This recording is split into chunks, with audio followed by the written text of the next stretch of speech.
Diyos maray na aga.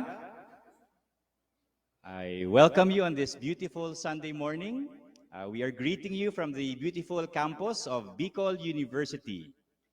Welcome to the 6th edition of the Junior Scholar Symposium on how rules of public international law may be applied in Philippine cases. As we said, this is a student-led symposium, and I congratulate in advance the students of the University of the Philippines College of Law and the Bicol University College of Law students who labored long and hard on the presentations that we saw yesterday in session 1 in UP-BGC, and we will see today in session 2 here in Bicol University. We, of course, would like to thank our partners in this symposium, starting with the university, who is supplying 50% of our student presenters in this symposium.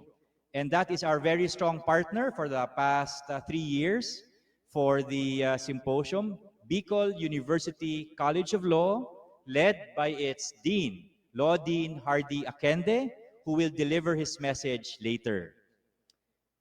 Also, we are grateful for the support of our partners, the Philippine Judicial Academy, the Legal Education Board, the Integrated Bar of the Philippines, the Philippine Association of Law Schools, the Philippine Society of International Law, and the Philippine Bar Association.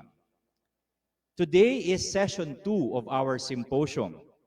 Yesterday, in session 1, we heard the keynote message by Philippine Ambassador to the Netherlands, Ambassador J. Eduardo Malaya. We also heard the presentations of 14 law students from UP. Today, in session 2, we will hear the presentations of 15 law students from Bicol University. As I said yesterday, this symposium is founded on 3 ideas. First, the idea that law students can be law scholars. So they're still studying the law, they have much to learn about the law, but already they know enough to conduct legal research. Second, the idea that students may learn by reading, writing, listening, but they learn best by doing. So in their case studies, students will actually apply the knowledge that they know, that they have. The third idea is that legal scholarship or research can make the most contribution to the administration of justice, the promotion of the rule of law, when it is directed to uncharted legal territories, which we are focusing on today, the 5 Hague Conventions. I want to add a fourth idea, which is also the basis for our strong partnership with Bicol University. And it's the idea that anyone can do the 7-step analysis. No matter your school, no matter your geographic location, you can do the simple 7-step process for analyzing how rules of international law can be applied in Philippine cases. I will now turn over the floor to the leader of this innovative program in Bicol University College of Law. He is a graduate of the UP College of Law, of course. We are fellow alumni of that school. But more importantly, he is also a graduate of the New York University Master of Laws program. And his specialty is really taxation. He's considered an expert in taxation. So the pride of UP and also of Bicol University, I now invite Bicol University College of Law Dean Hardy Akende for his message.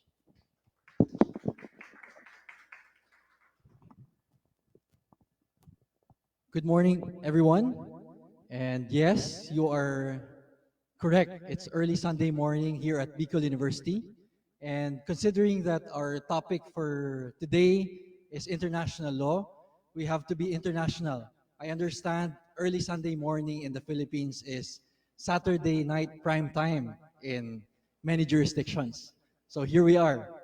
But kidding aside, of course, I would like to personally thank and welcome UP Law Professor and the UP Law Executive Director for the Master of Laws program, Professor Raj Palacios, who has been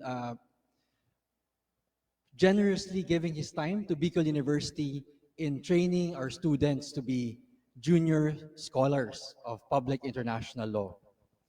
So today, of course, I would like to greet a pleasant morning to our distinguished student presenters, who all of you, by the way, look good, despite the fact that you haven't slept in preparation for today, and to our colleagues from the Philippine Bar Association, the Integrated Bar of the Philippines, the Legal Education Board, and other partner organizations, and our colleagues in the profession who are joining us on live online.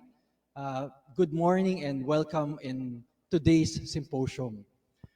So today is actually very historic, if I can say that, because the Bicol University College of Law has been invited over the last 3 years to this Junior Scholars Symposium, which is a brainchild of Professor Raj Palacios.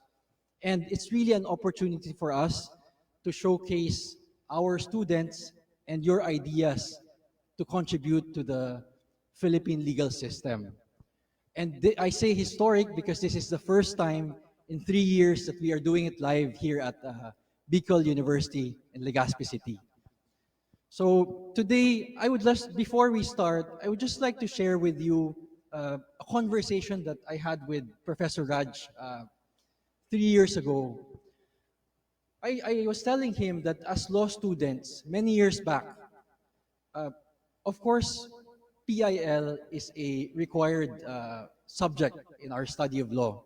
And we know that it's important because it allows us to study the international regulations, laws, rules, conventions, and general principles that govern really the relationship of the members of the international community, sovereign states and subjects of these sovereign states. But one question I had when I was a student, and I can speak, I suppose, for many law students and lawyers, both young and old, that when we were studying public international law, I had this question in mind, and I never dared ask any professors this question.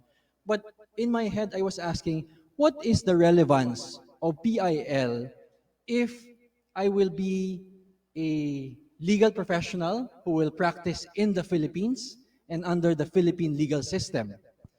And you know, it took me many, many years, and it was just answered 3 years ago when I was invited by Professor Raj Palacios to attend the first time that Bicol University joined the Junior Scholars Symposium on Public International Law. And it was very enriching, I suppose, not just for the students, but for the many either lawyers or non-lawyers, private practitioners or members of the judiciary, to be hearing these presentations from students who has devoted a huge amount of their time in doing the analysis, for the purpose of contributing to the legal discourse. And we, of course, recognize, and I would like to say it's revolutionary, what Attorney Raj Palacios has introduced, the simple 7-step Palacios process, which really guides students of law. And I hope when you become lawyers or even our colleagues in the profession can, of course, utilize the same process in analyzing international law. Specifically for today, we are tackling the uncharted territory of HCCH conventions, which the Philippines is a signatory to. And we hope that in this very interesting and enriching legal exercise, we can contribute to the Philippine legal system either just for the purpose of being able to practice the process and just the idea of presenting uh, international law concepts, rules, conventions in approaching the common legal problems in the Philippines. So this morning, I am very excited to join you. And yesterday, of course, the UP College of Law students have finished their presentations, equally enriching.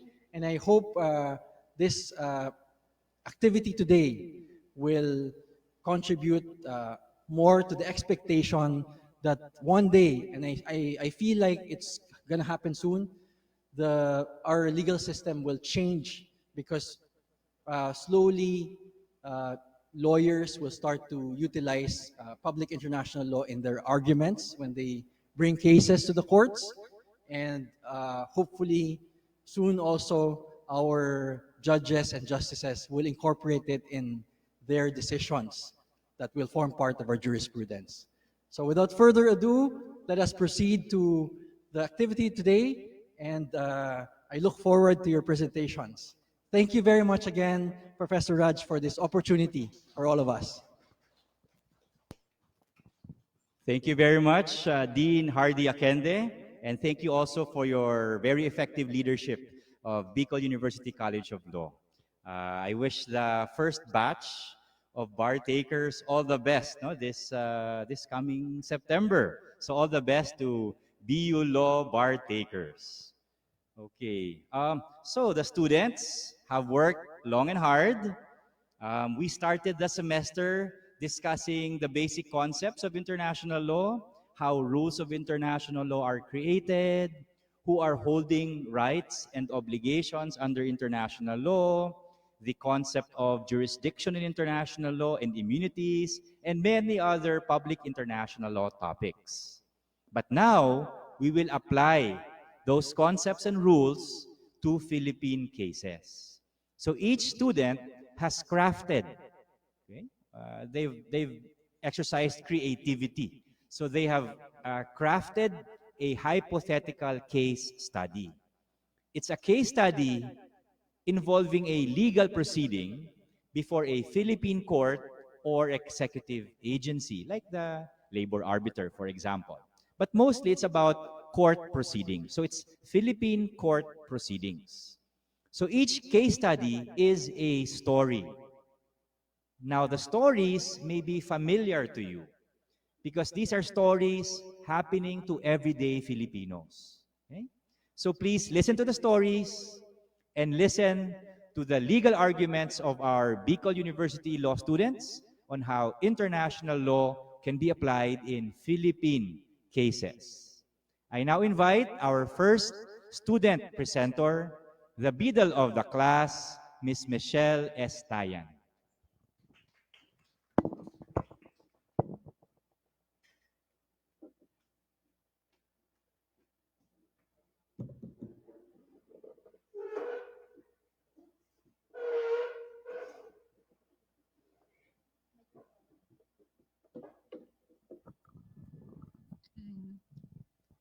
Good morning.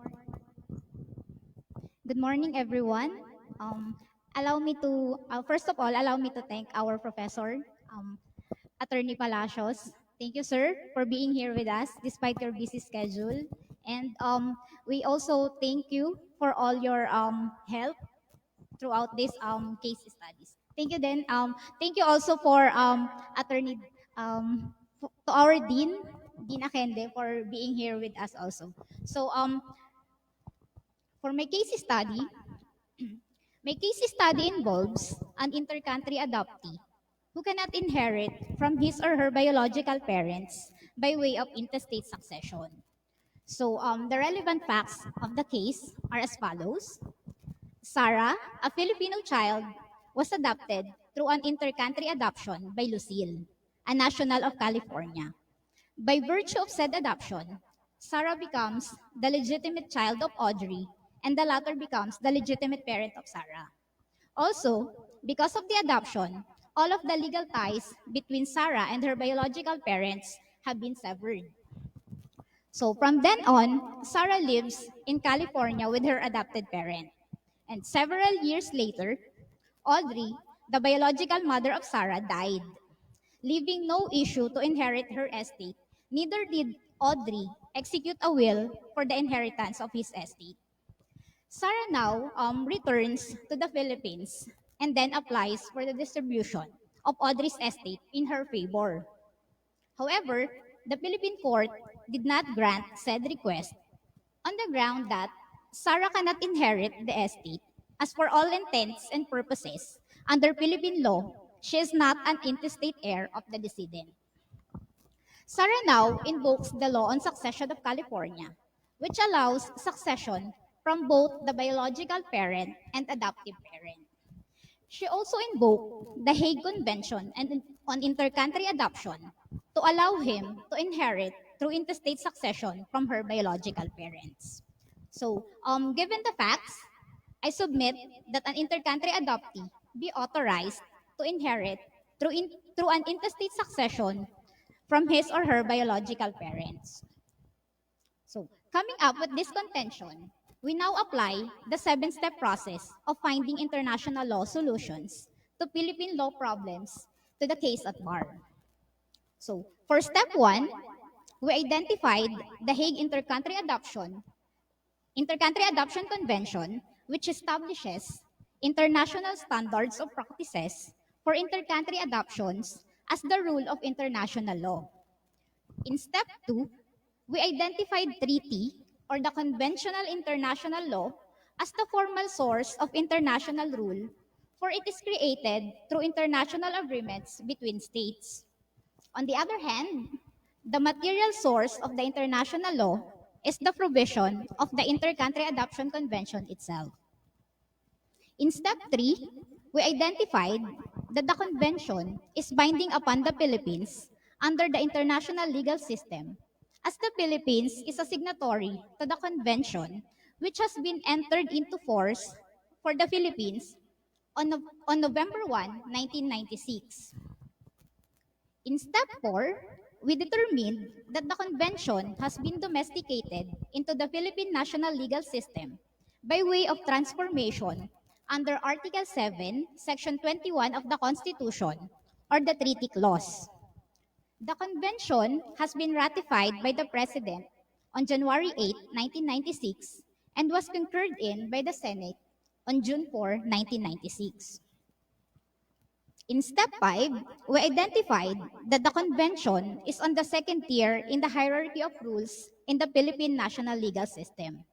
That is, the convention forms part of the law of the land and attains the same status as the statutory rule following its ratification by the President and the concurrence of the Senate thereto.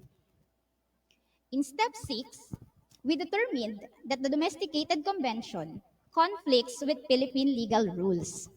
Under Article 16, Paragraph 2 of the Civil Code, intestate successions shall be regulated by the national law of the person whose succession is under consideration, whatever may be the nature of the property, and regardless of the country wherein said property may be found. To this end, the law on succession of the Philippines would apply to Sarah's case, as it was the national law of Audrey, her biological parent and whose inheritance is under consideration.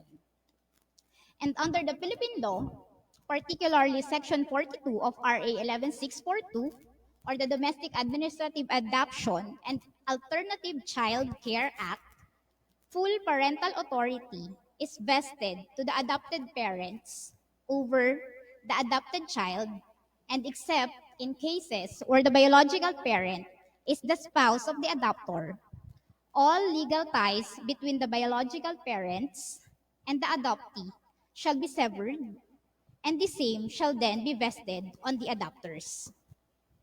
It is by severance of the legal ties that an adopted child may not be an intestate heir of his or her biological parents, as for all intents and purposes, he is already considered a stranger to his biological parents. However, under the provision of the Domesticated Convention specifically Article 23, Paragraph 1, an adoption certified by the competent authority of the state of the adoption as having been made in accordance with the convention shall be recognized by operation of law in other contracting states. Also, in the state of California, adopted children enjoy all of the same rights as their biological counterparts do concerning their inheritance right. And for the last step, step 7, we determined that the Hague Intercountry Adoption Convention can be applied to the case at bar to authorize Sarah, an intercountry adoptee, to inherit by way of intestate succession from her biological parents. So that ends my report. Allow me to introduce the next presenter, Mr. Richard Barameda. Mr.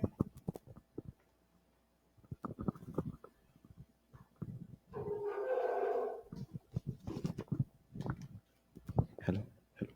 Good morning, everyone.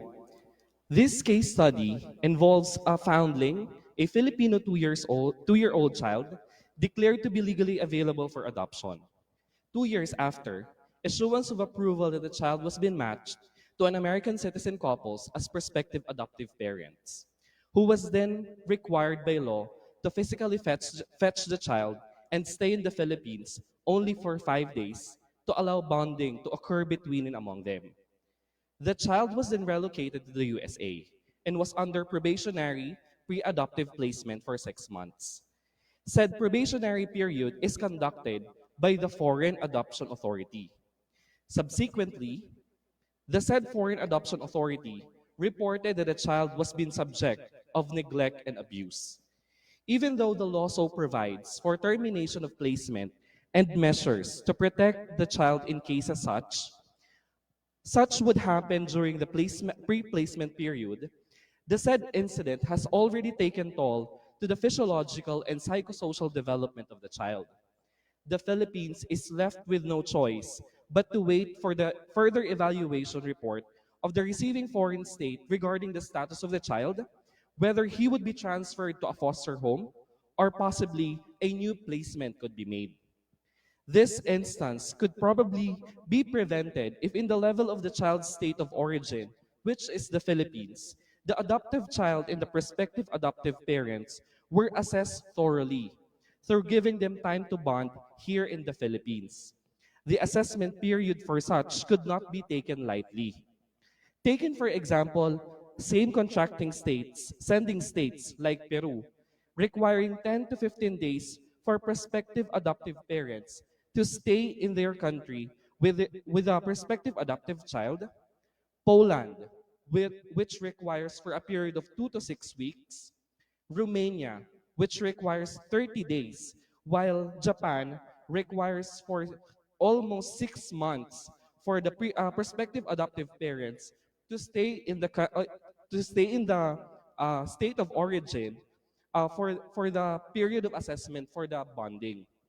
In the research of ASCLAN in the year 2017, researchers reported that adopted individuals are overrepresented in mental health settings and manifested higher levels of adjustment problems compared to their non-adopted peers. Hence, this could be easily assessed if such concerns could be responded by their prospective adoptive parents. Yet, the state of origin have no means to arrive to such kind of findings due to insufficient period of assessment.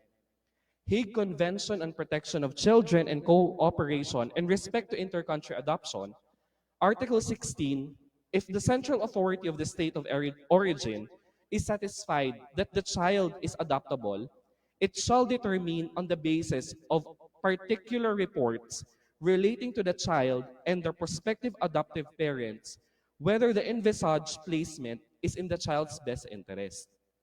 I argue based on the said law that the state of origin, which is the Philippines, must exhaust all efforts to determine the possibility of the intercountry adoption with primary consideration to the child's best interest, utilizing mechanisms and assessment that may conclude such resolution.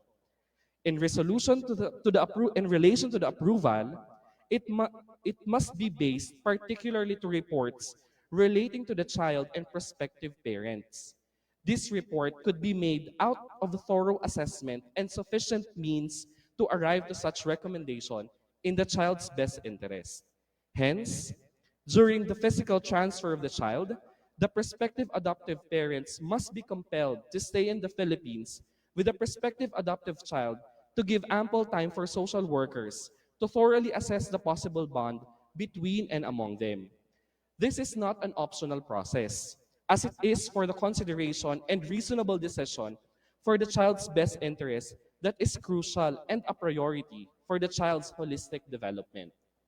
Thank you very much. And once again, I am Richard Barameda, and let me introduce you our next presenter, Mr. Ian Joffrey Biola.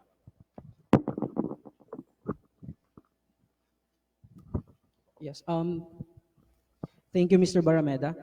Good morning, everyone. I am Ian Joffrey Biola, and I will be presenting my case study regarding the Hague Adoption Convention. The problem that I want to address is the growing number of parentless foreign children refugee. To give you facts, due to the recent pandemic and the growing and ongoing tensions between states due to war and armed conflicts, people started to flee from their country due to fear and necessity. And one of the go-to countries is the Philippines. The UNCHR Philippines, in their article entitled Nine Waves of Refugees in the Philippines, shows the historical tradition of accepting refugees in the Philippines since the 1920s. And a recent demographics show that the consistent increase of refugees that want to seek asylum in the country and is expected to increase rapidly. With this, the Philippines, as a safe haven for families escaping conflict and violence, should partake measures for the possible adoption of parentless, displaced, and foreign children refugees of war and armed conflicts in the Philippines. The number one victims of these conflicts are the children. To give you a situation, Nelson is a child refugee from Myanmar and was forced to flee from his country due to the growing tension. His family was not fortunate and was killed during the tension. He fled to the Philippines together with other refugees, hoping to have a better future in the Philippines. The relief that I want to seek is to compel the Department of Social Welfare and Development to determine the available foster care and for the possible adoption of parentless, displaced, and foreign children refugees of war and armed conflict in the Philippines. The applicable rule in the Philippines that I cited is the Executive Order dated February 28, 2022, which is the EO 163 of then President Rodrigo Roa Duterte, which has a title of institutionalizing access to protection services for refugees, stateless persons, and asylum seekers, which outlines the roles towards providing a wide range of protection services, including but not limited to documentation, legal assistance, health and welfare assistance, education and skills training, practice of profession, employment and livelihood, and local integration. The international rule that is applicable is the Hague Adoption Convention, particularly Article 5, which states that an adoption within the scope of the convention shall take place only if the competent authorities of the receiving state, letter A, have determined that the prospective adoptive parents are eligible and suited to adopt, B, have ensured that the prospective adoptive parents have been counseled and as may be necessary, and C, have determined that the child is or will be authorized to enter and reside permanently in that state. The Philippines, as the receiving state, shall determine the available foster care and available or prospective foster parents and their qualifications to adopt the said orphan child refugee. After exhausting all the needed steps to locate the child's parents or relatives and contacting the state of origin regarding the state adoption, then the child is ready for adoption in the Philippines. As to apply for the 7-step process, in step 1, we identified the Hague Adoption Convention as the rule of international law that is applicable. In step 2, we identified that the formal source of the rule is an international agreement. The material source of the rule is the text of the Hague Adoption Convention itself.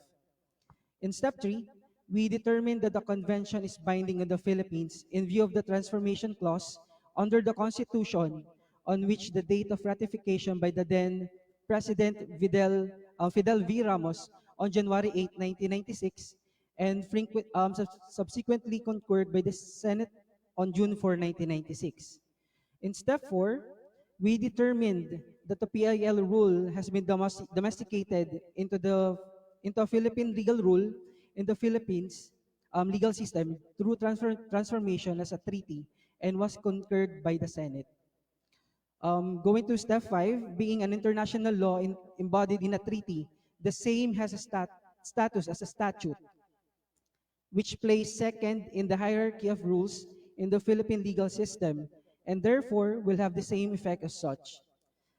In following step 6, the domestication of such rule of international law fills a gap in the Philippine legal rules, as it will guide the Philippines in creating a law that will provide for the legal adoption of parentless children refugees that was forced to flee in the Philippines. And lastly, in step 7, I therefore conclude that the domesticated international law rule can be applied to the Philippines to compel the Philippines, specifically the DSWD, to provide for the possible determination of the available foster care and for the adoption of parentally displaced and foreign children refugees of war and armed conflicts in the Philippines, just like Nelson. Thank you. Thank you very much. So we'll now ask the presenters one question each.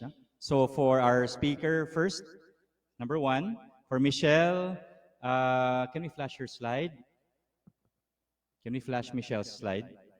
Okay, so for Michelle, you talked about the adoption convention and the right of an adoptee to inherit intestate, right? Okay. And you focus on Article 23, Paragraph 1, which imposes an obligation on a contracting state like the Philippines to recognize the foreign adoption by operation of law. So we have no choice. We have to recognize it. That's the rule that Michelle wants to use, right? For to obtain the relief that she wants. Okay. Now, in this case, the adoption under foreign law, right? Under U.S. law, no? By Audrey, is that her name? So Audrey's adoption under foreign law does not seem to be unusual. Okay? Doesn't seem to be unusual. And so it seems that under foreign law, it's allowed. Also under Philippine law, it will be allowed. Because it's it's very plain. And so I don't think there's any issue about a Philippine court recognizing the U.S. adoption of Audrey, whether or not there's the Hague Convention, right? It's very easy. Now, to me, I think the issue is really whether the adopted child, Audrey, can inherit intestate from her biological parents, right? So no issue about her foreign adoption. The issue is with regard to her right to inherit from her biological parents. So, as you pointed out here in Civil Code, Philippine law does not allow it, right? Because the ties have been severed. But then, however, you say that in U.S. law, it is allowed. An adopted child can inherit intestate from the biological parents. So, my question is, if now we want to determine whether the adopted child has right to inherit, why should we apply U.S. law and not Philippine law?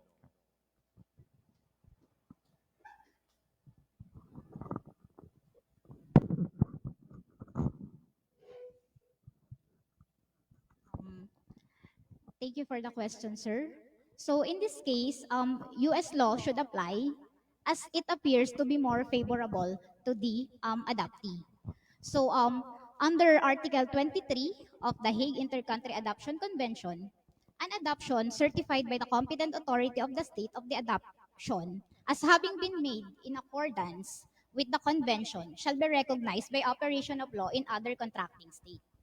Moreover, Article 26, Paragraph 3 of the same convention provides that despite the effect of adoption on terminating a pre-existing legal parent-child relationship, the child shall enjoy in the receiving state and in any other contracting state where the adoption is recognized rights equivalent to those resulting from adoptions having this effect in each such state.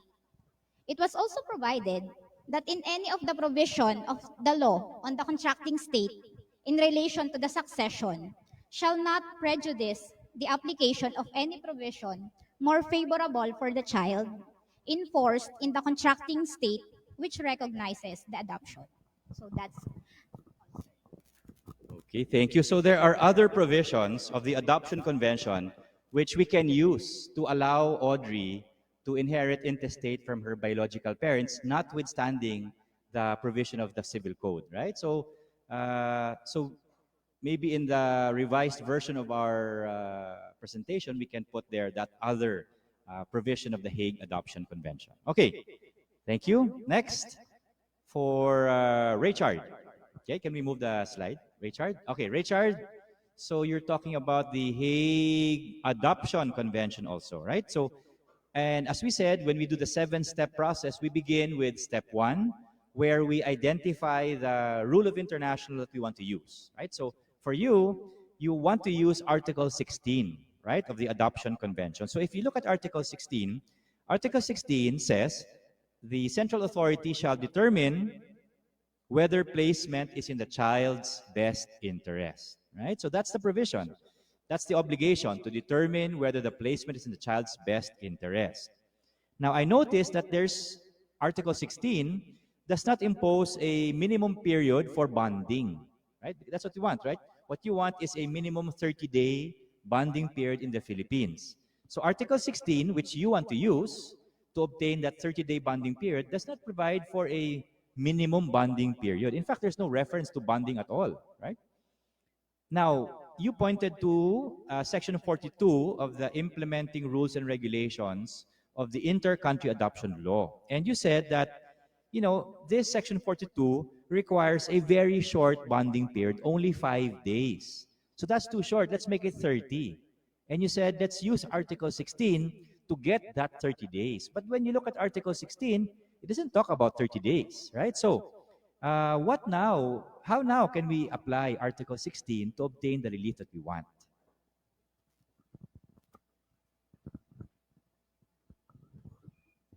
Okay po.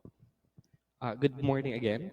So the principle of other contracting states like Peru, Poland, Romania could be reflected upon their executive department.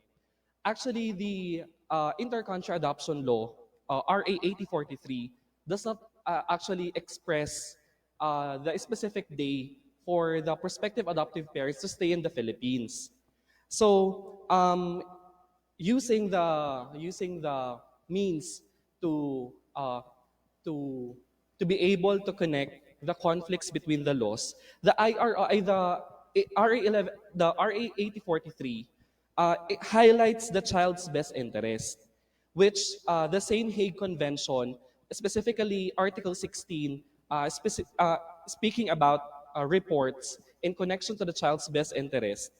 Using such, the IRR, which is an executive, an executive agree or executive order of the Executive Department of the Philippines, must be revisited or even be amended for being in such less than what is the law, what is the domestic law so provides, and what is also the international law so provides.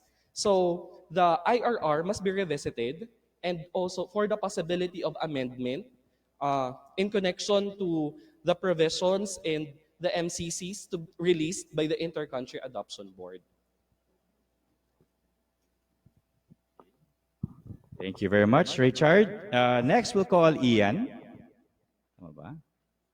Ian, how do you pronounce your name? Ian? Ian. Okay, so Ian, your case study is, so this is, this is very, how do you say this? It's very touching, right? Because you're talking about orphaned child refugees, right? So they're very, very vulnerable group. So very commendable topic of your case study.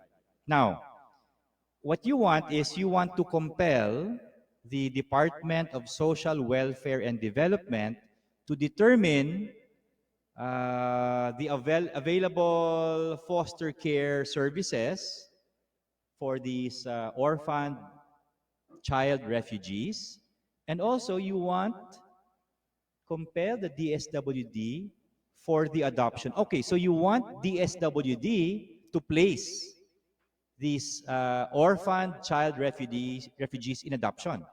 I think, no, that's my reading. Okay, so that's what you want. Now, it's not provided for in Philippine law. EO 163, the most relevant Philippine legal rule, just provides for access to protection services, right? That's all. So now you want to go a step further. That's very good and very commendable. Now you want to use the Hague Adoption Convention, Article 5, right? So hopefully Article 5 can be used to compel DSWD to provide foster care services and to provide for the adoption, to place them in adoption. So let's look at Article 5, whether Article 5 imposes an obligation to provide foster care services and place them in adoption, right? So if you read Article 5, it says, an adoption within the scope of the convention shall take place when A, B, and C are present. So it just seems to list the requirements for when an adoption will be said to be covered by the convention. It doesn't seem to impose an obligation on a state to provide foster care services or to place the orphan child refugees in adoption. So how can we now use Article 5 or some other helpful provision of the Adoption Convention to obtain the relief that we want?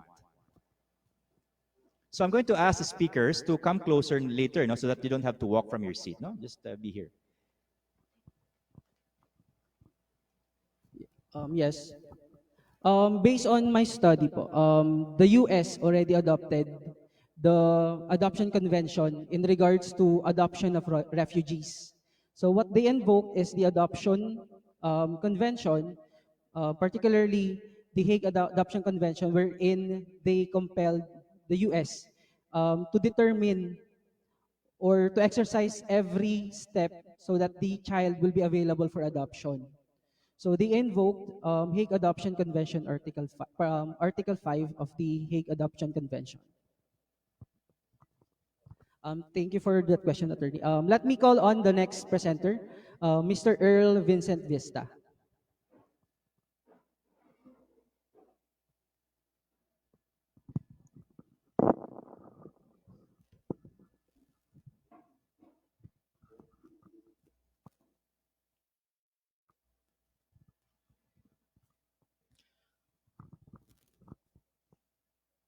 Our distinguished professor, Attorney Raj Palacios, our ever supportive dean, Attorney Hardy Akende, my classmates and co-presenters, ladies and gentlemen, a grace-filled morning to one and all.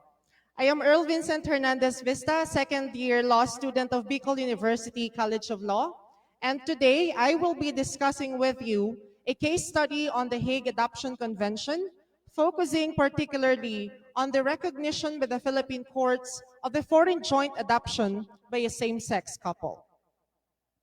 So this case study involves Gabby, the biological child of Rafael, a Filipino working in the United States. While working in the US, Rafael met Johan. They got into good terms with each other, they lived together, and eventually decided to marry each other under the laws of the state of New York. Johan's petition to adopt Gabby was granted by the Family Court of New York, and after which Gabby lived with the couple abroad. Unfortunately, the couple's relationship turned sour, so Rafael went back to the Philippines with Gabby, depriving Johan of his parental and custodial rights over the child. Johan then asked Rafael to allow him have his rights as Gabby's adoptive parent. However, Rafael opined that under the laws of the Philippines, the adoption of a same-sex couple is not recognized. Johan eventually sought relief from the Philippine courts, hence the issue at hand. So he seeks the recognition of his adoption of Gabby and prays for his parental and custodial rights through the 7-step process of having international law be applied in Philippine case to resolve the issue. For step 1, we seek the application of the Hague Adoption Convention, which covers a situation wherein a child habitually resident in one contracting state has been, is being, or is to be moved to another contracting state, either after his or her adoption in the state of origin by spouses or a person habitually resident in the receiving state, or for the purposes of such an adoption in the receiving state or in the state of origin. Now, as for step 2, the formal and material source of the rule of international law is Article 23, paragraph 1 of the Hague Adoption Convention, which provides that an adoption certified by the competent authority of the state of the adoption as having been made in accordance with the convention shall be recognized by operation of law in other contracting states. Now, moving on to step 3, the rule of international law is binding upon the Philippine state being a party to the same through the ratification of the convention by then President Fidel V. Ramos on January 8, 1996, and subsequently concurred in by the Philippine Senate on June 4, 1996. Under step 4, being an international agreement, this rule of international law is domesticated into Philippine legal rule through transformation as a treaty, as the Senate has provided its concurrence to the same, as we have previously mentioned. Now, as regards the 5th step, being a public international law embodied in a treaty, it has the same status as a statute, placing itself on the 2nd tier in the hierarchy of rules in the Philippine legal system, and will therefore have the same legal effects as such. Now, moving forward to step 6, the domestication of such rule of international law fills a gap in the Philippine legal rules, as it provides for the recognition of the adoption of a child by a same-sex couple, which is not available here in the Philippines due to the way marriage is defined under our laws. The convention fills the gap by providing same-sex couple, in our case, Johan and Rafael, the right to jointly adopt since they are eligible to adopt under the laws of the state of New York. It is clearly provided under the convention that it is the receiving state which shall determine the eligibility of the prospective adopting parents. Furthermore, when Johan and Rafael successfully applied for adoption and was able to obtain certification from the central authority of their home state, the adoption is by operation of law to be recognized by other contracting states, such as the Philippines.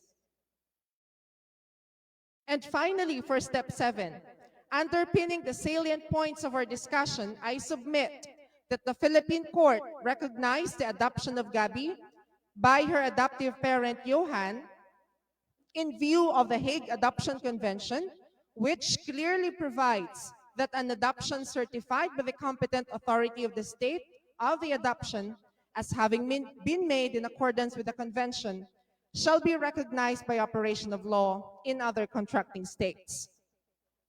This clearly puts the Philippines in an obligation as a party to the convention to recognize the validity and legality of an adoption in another contracting state, so long as such is adherent to the rules provided under the Hague Adoption Convention. Hence, Johan shall be accorded his parental and custodial rights as the adoptive parent of Gabby. Thank you so much for listening, and once more, a pleasant Sunday morning to all. I now give the floor to our next presenter, Ms. May Altavano.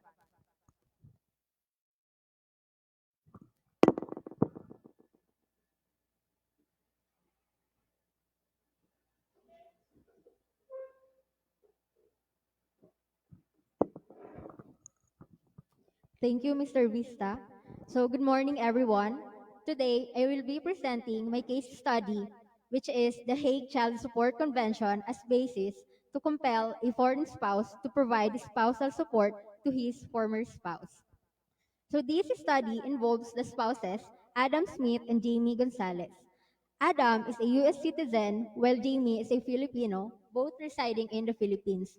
So they bore two children, one 3-year-old and one 1-year-old. Later, Adam filed for a divorce in the United States, which was granted, thus rendering his marriage with Jamie null and void as far as the US law is concerned.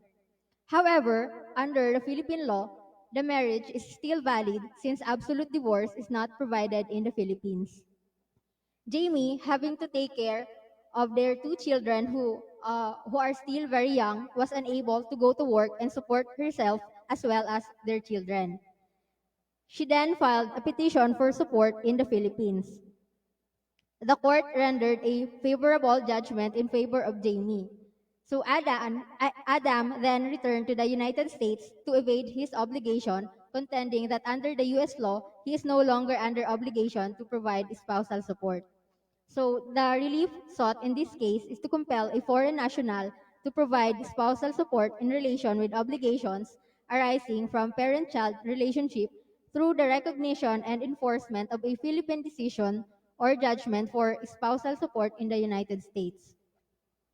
So the Hague Child Support Convention, particularly Article 20, provides that a decision made in one contracting state, the state of origin, shall be recognized and enforced in other contracting states if the respondent was habitually resident in the state of origin at the time the proceedings were instituted, and the decision shall be recognized only if it has the effect in the state of origin and shall be enforced only if it is enforceable in the state of origin.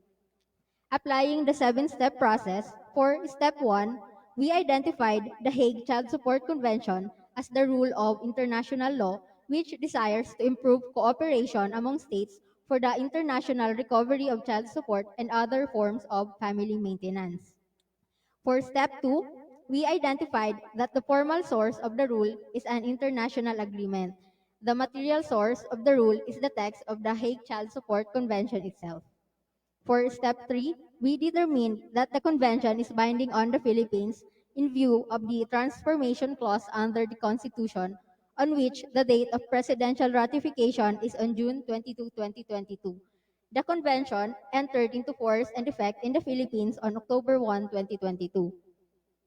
For step 4, we determined that the PIL rule has been domesticated into a Philippine legal rule in the Philippine legal system as an executive agreement.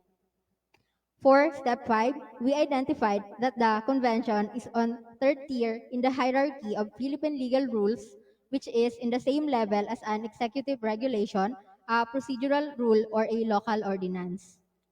So for step 6, we determined the effect of the domesticated rule of international law, which is it fills a gap in Philippine rules from domestic sources. So the family code provides that the spouses are obliged to support each other. However, such spousal support is provided only to spouses with valid marriage. It does not extend to former spouses whose marriage has been declared null and void.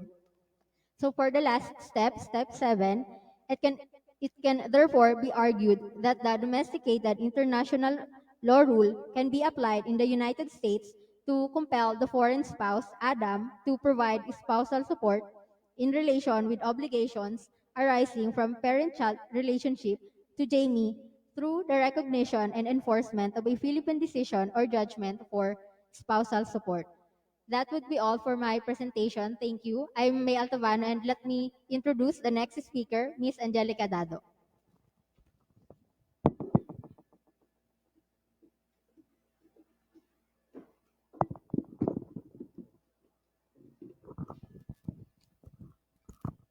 Thank you, Ms. May.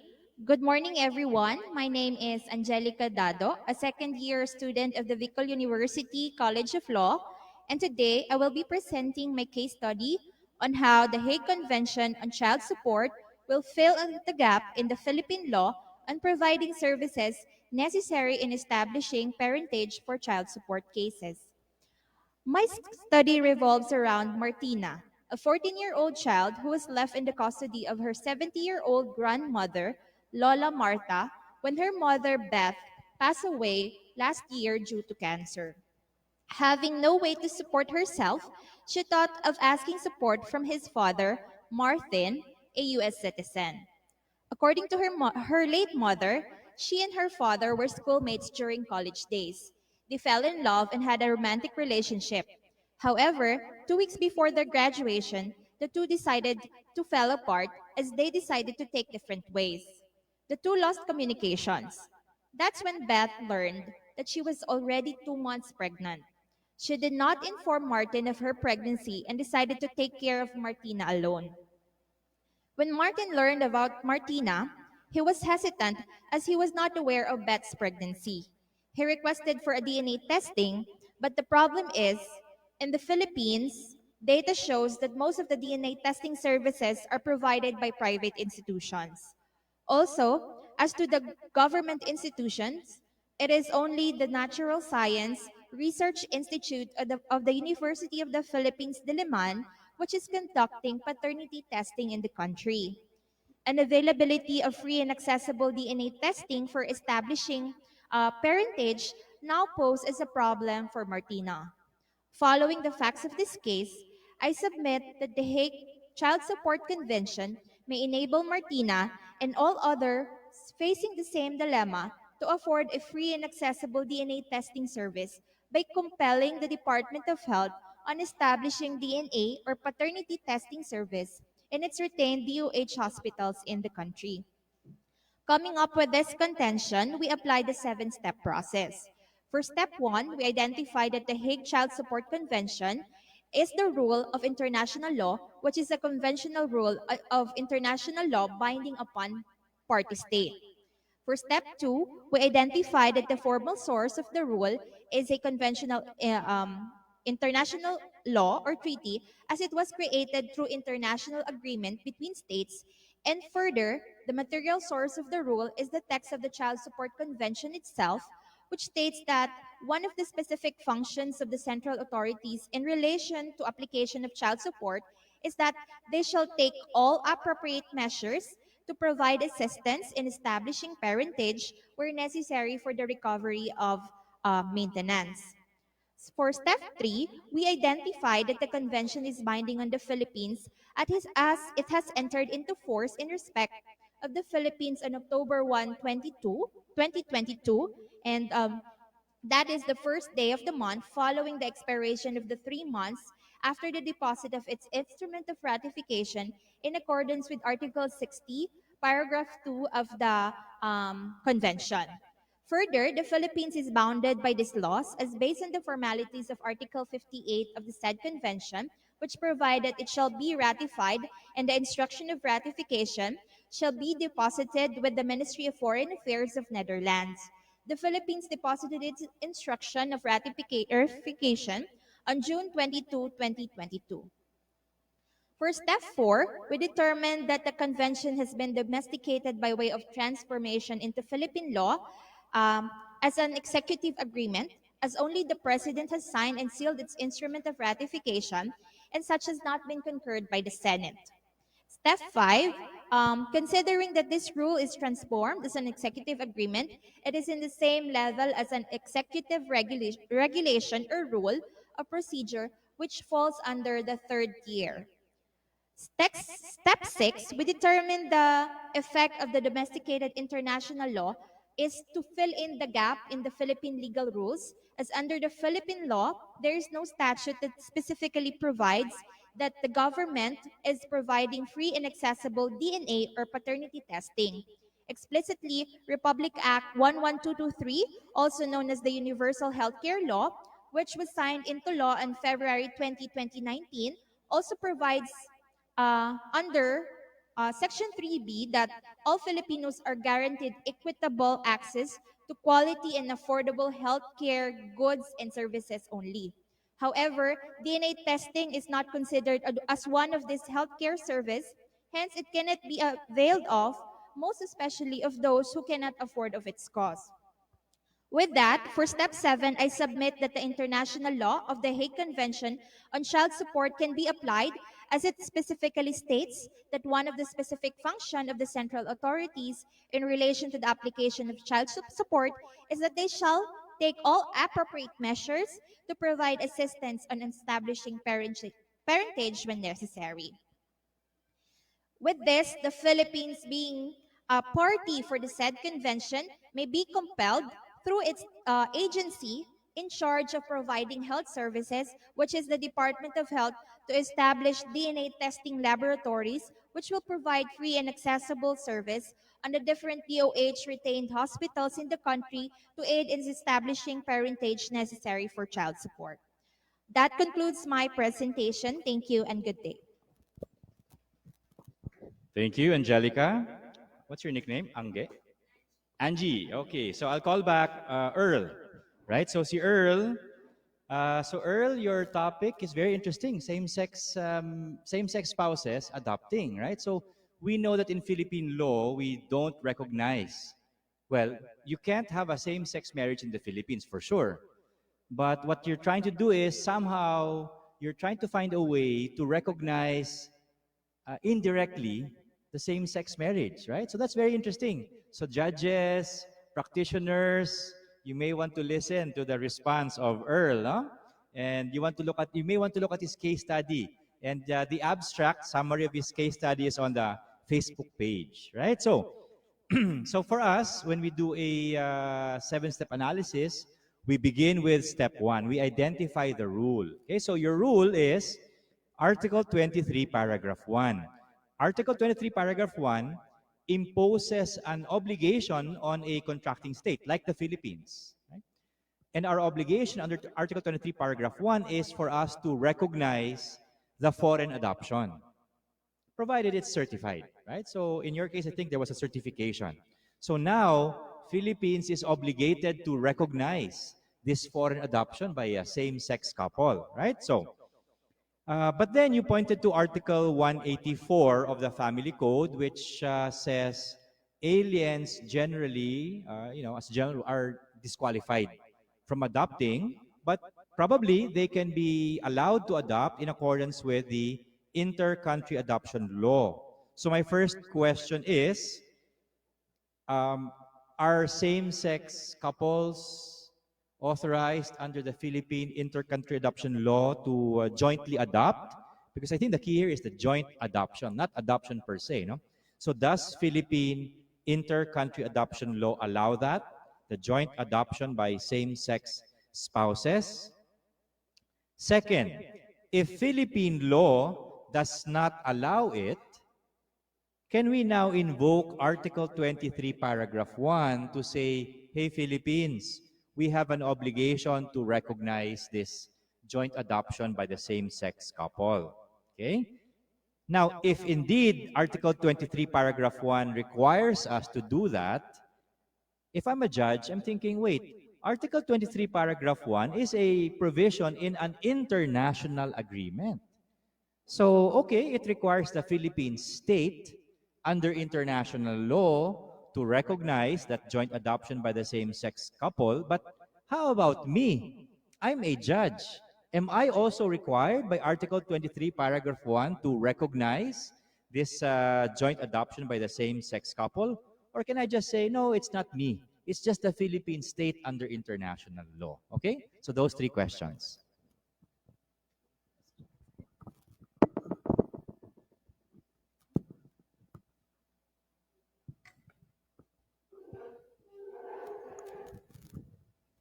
So thank you, Attorney, for the question. Again, this is stated under the Family Code, Article 184.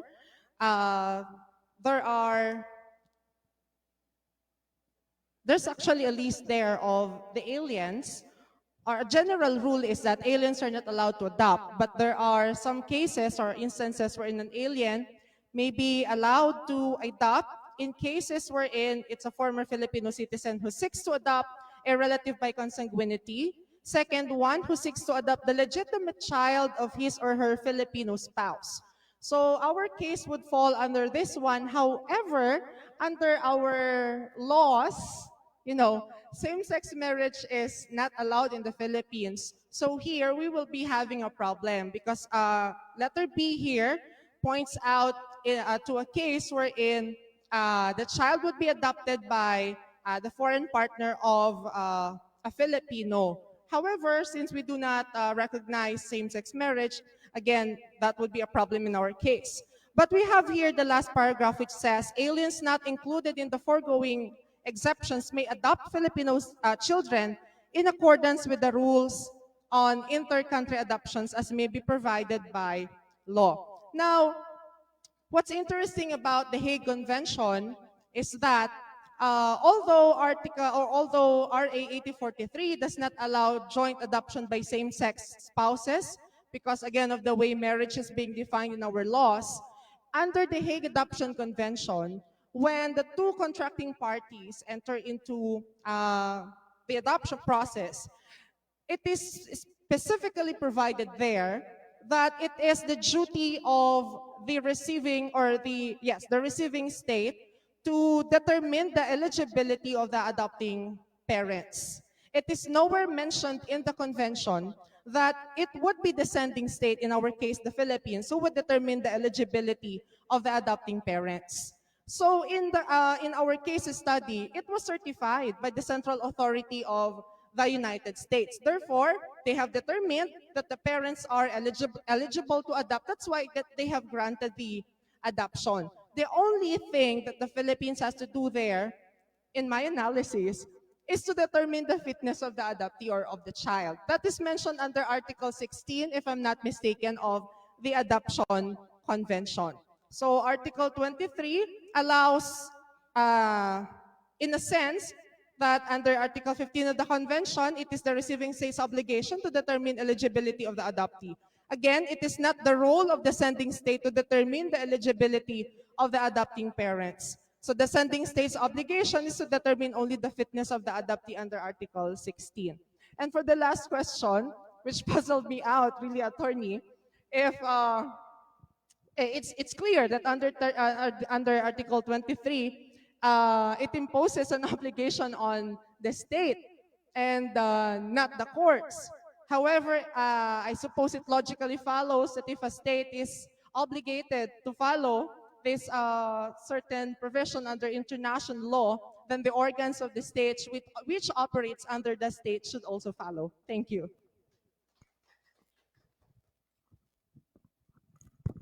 Thank you. You are correct on your answer to the third question. You're correct. In fact, that's what Supreme Court Justice Leonen emphasized in many cases he has penned involving international law. One specific case that you may want to look at is the case of Alanis versus Court of Appeals. So that involved the Philippine implementation of the international agreement called the Convention on Elimination of All Forms of Discrimination Against Women. So there, he explained on behalf of the court that this obligation of the Philippine state is actually cascaded to the state organs. So it's not just Congress, which has the obligation. It's not just the executive department, which has the obligation. It's also the courts, which have the obligation held by the state under international law. So they should translate that into the Philippine legal system. So that was the correct answer. You just sounded unsure. I don't know why. Okay. Next is for May. Where's May? Okay, May is here. So May, so this one is also very relevant to many Filipinos, right? So they're Filipinos. Tama ba? They're both Filipinos. Mixed marriage, right? So this is very common also. There's one Filipino and then there's one foreigner and then they obtain a divorce abroad, right? So if they are divorced abroad, so really there's no more marriage, right? And normally if there's no more marriage, there's no obligation to give mutual support, right? No more obligation. Now, my understanding in your case, or the facts of your case, is that the husband is a U.S. citizen, right? So husband is a U.S. citizen, and as you said, they obtained a divorce under U.S. law, right? Okay. And I think under the applicable U.S. divorce law, there's no more obligation to support an ex-spouse unless the court directs payment to an ex-spouse. No, but in your case, there's no obligation to pay the ex-spouse under the U.S. law, right? But then, you're saying the marriage subsists under Philippine law, there is still that obligation between spouses to give support to each other, okay? Now, however, if we apply the nationality principle under Article 15 of the Civil Code, which says laws relating to family rights and obligations are binding on Philippine citizens even though living abroad, then Adam, that's the name, right? Adam, has actually no obligation under his US nationality law to support his ex-wife. But then you said we don't apply the nationality principle, right? We apply Article 20 of the Hague Support Convention, which says the law that will be applied to determine whether there's an obligation to give support is not the law of citizenship of the spouse. Instead, it is the law of the state of origin. So maybe you can clarify what the applicable law is.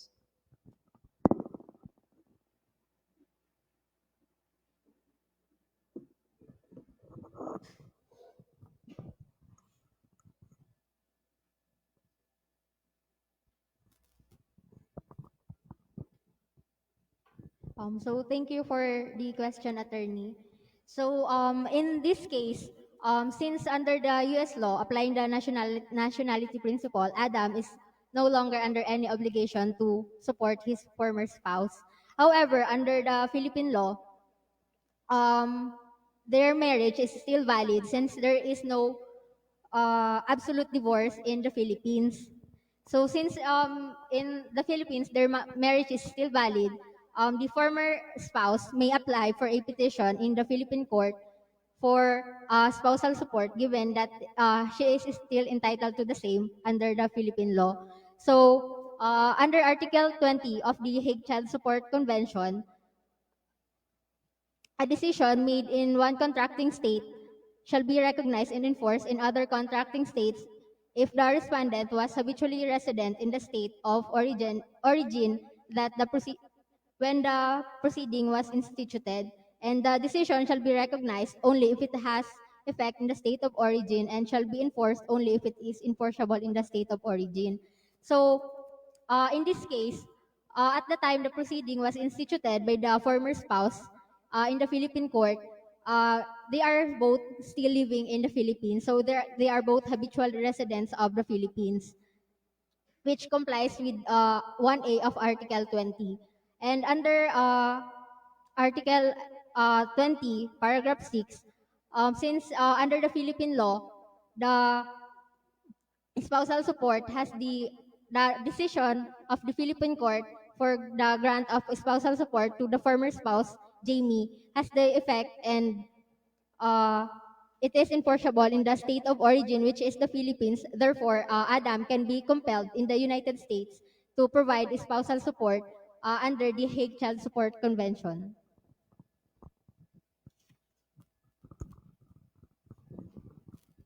Okay, thank you. Thank you very much. So, that's a very interesting case study. Under US law, the husband has no obligation to support. Okay?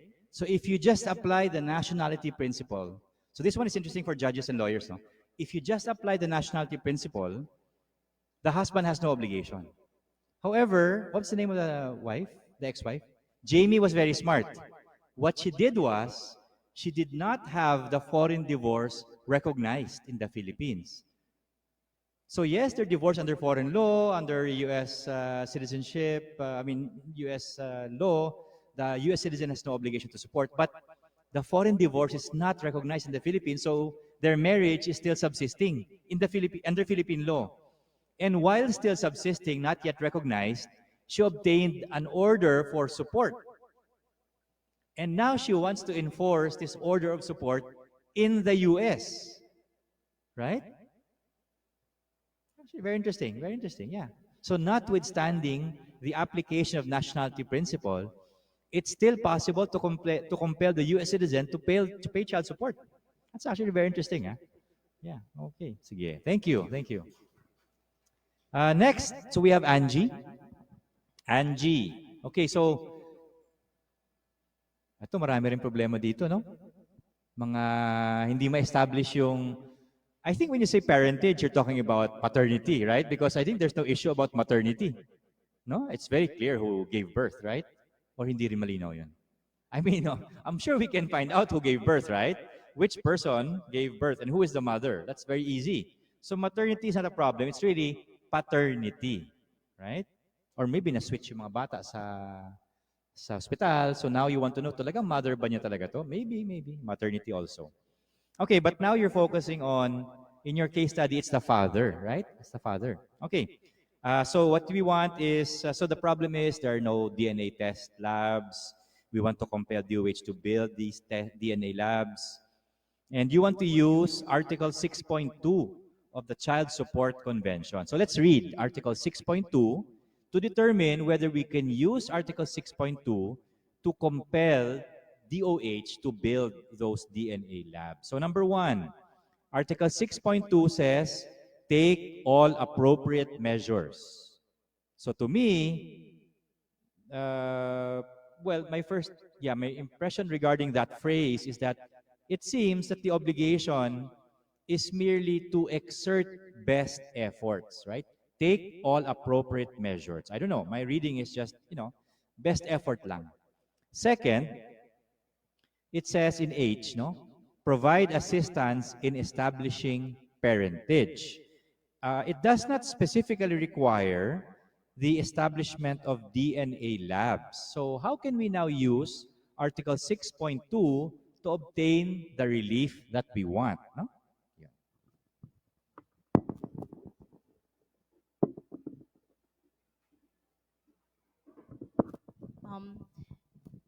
Thank you. Thank you for your question, attorney. While it is true that it may seem that Article 6.2 of the Hague Child Support Convention may only mean that the state shall give the best effort in order to provide the appropriate measures, and that it is not specifically provided that DNA testing laboratories should be established. However, as you mentioned earlier, parentage, or in order to establish a parentage, maternity testing is actually, there's no maternity testing, but paternity testing is the required test in order to establish that that one is the child of that father.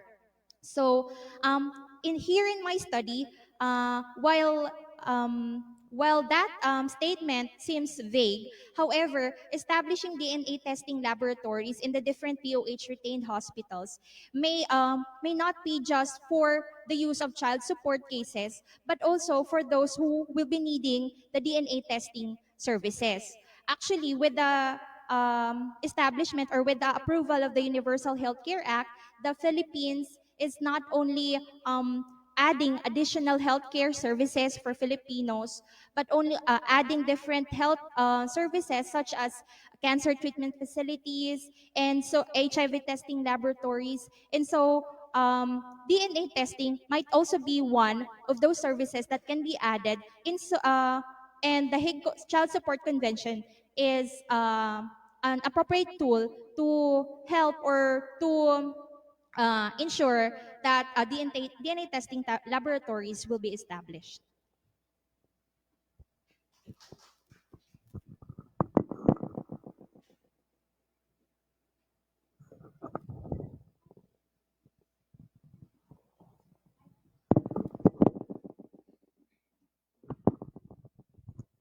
Okay, so let me welcome the next speaker, Ms. Chini Mendina.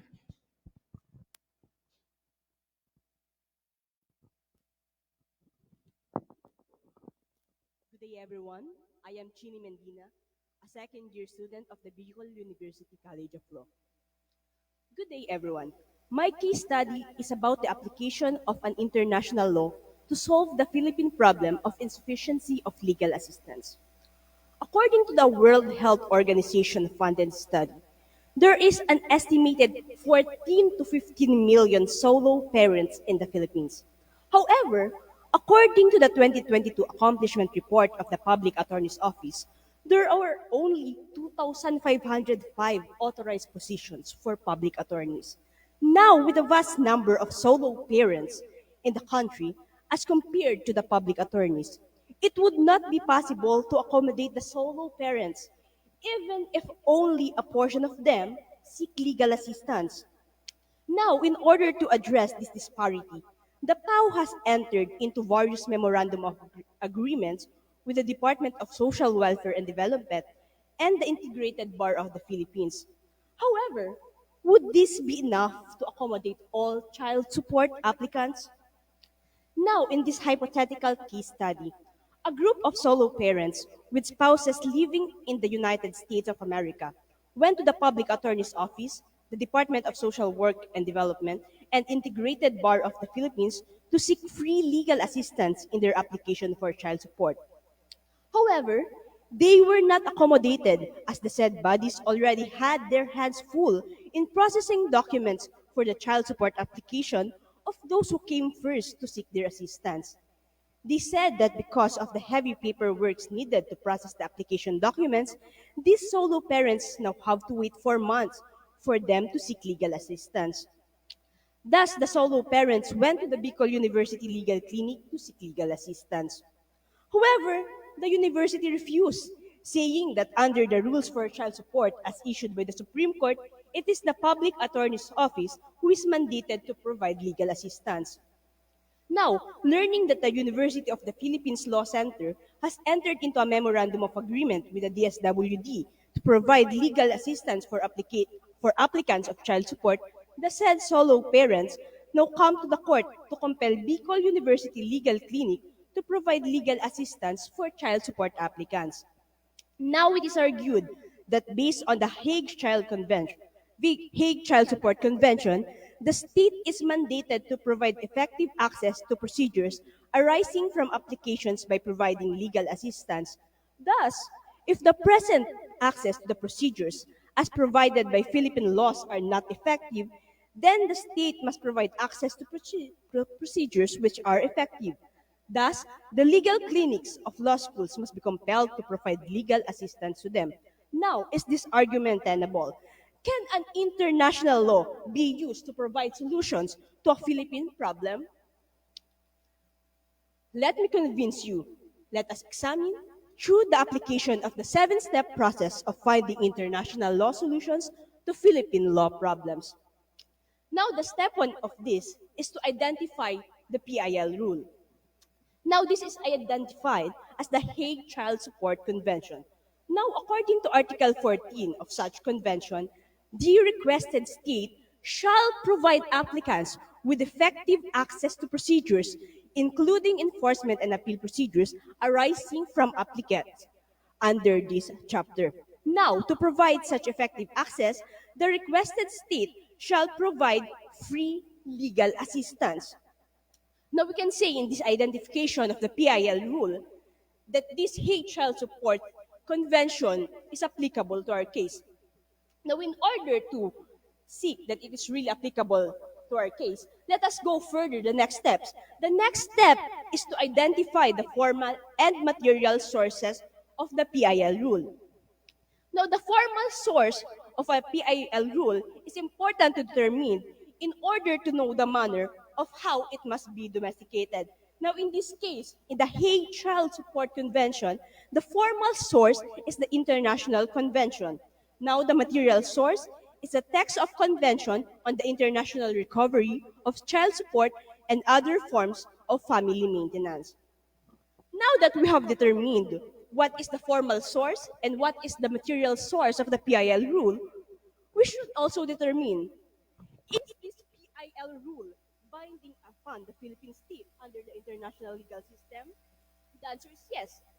The Philippines signed and ratified the Convention on the International Recovery of Child Support and other forms of family maintenance on February 18, 2022 and June 22, 2022 respectively.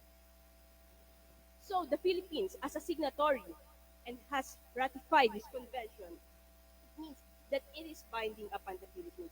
So it means that this PIL rule would be applicable. Now the other question is, let's go to step 4.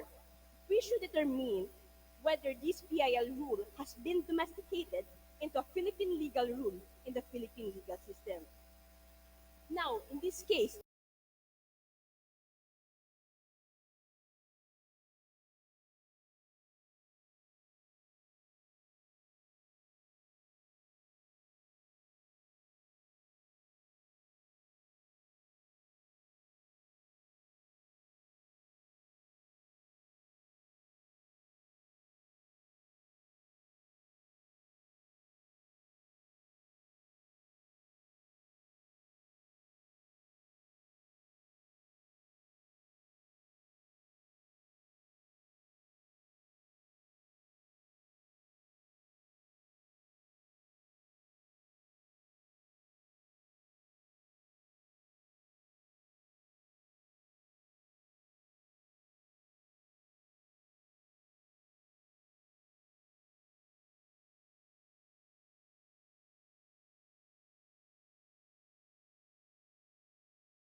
stepfather can be compelled to provide support to his stepchild and by applying the seven-step process of finding international law solution to Philippine law problems.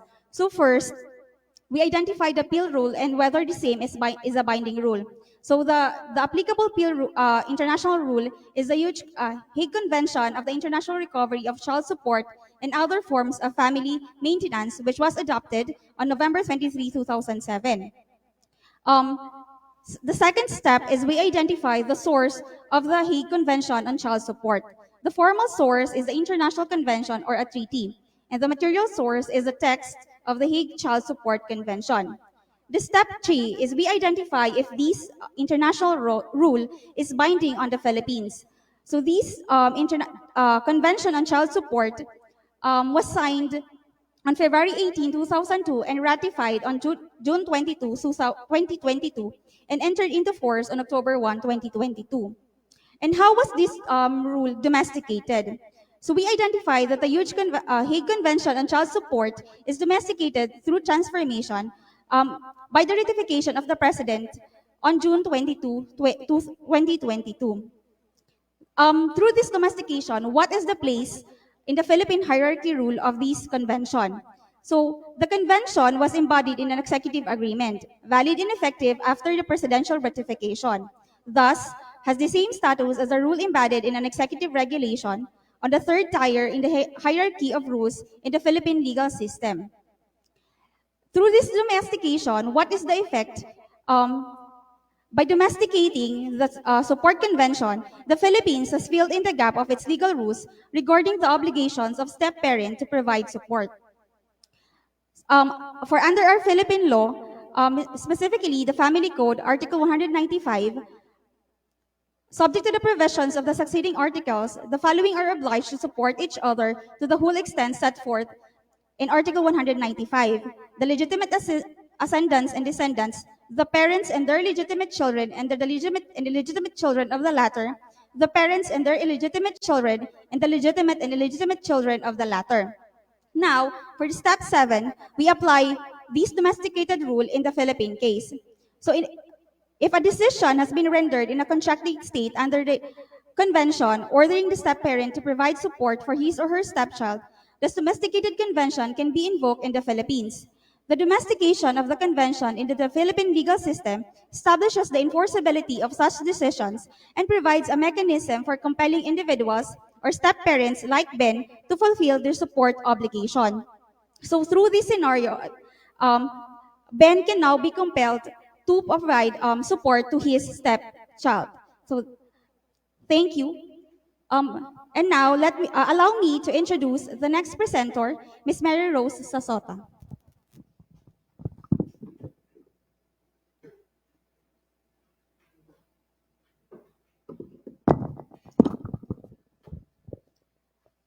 Good morning, everyone. So the case study that I will be presenting with you today involves a petition for recognition of spousal support filed by Anthony Reyes against Gianna James. So Anthony is a Filipino nurse working in California, while Gianna is a real estate broker and a citizen of California. They are confidants, both living in California, and eventually fell in love with each other. In 2013, they contracted a marriage solemnized in California as evidenced by their certificate of marriage.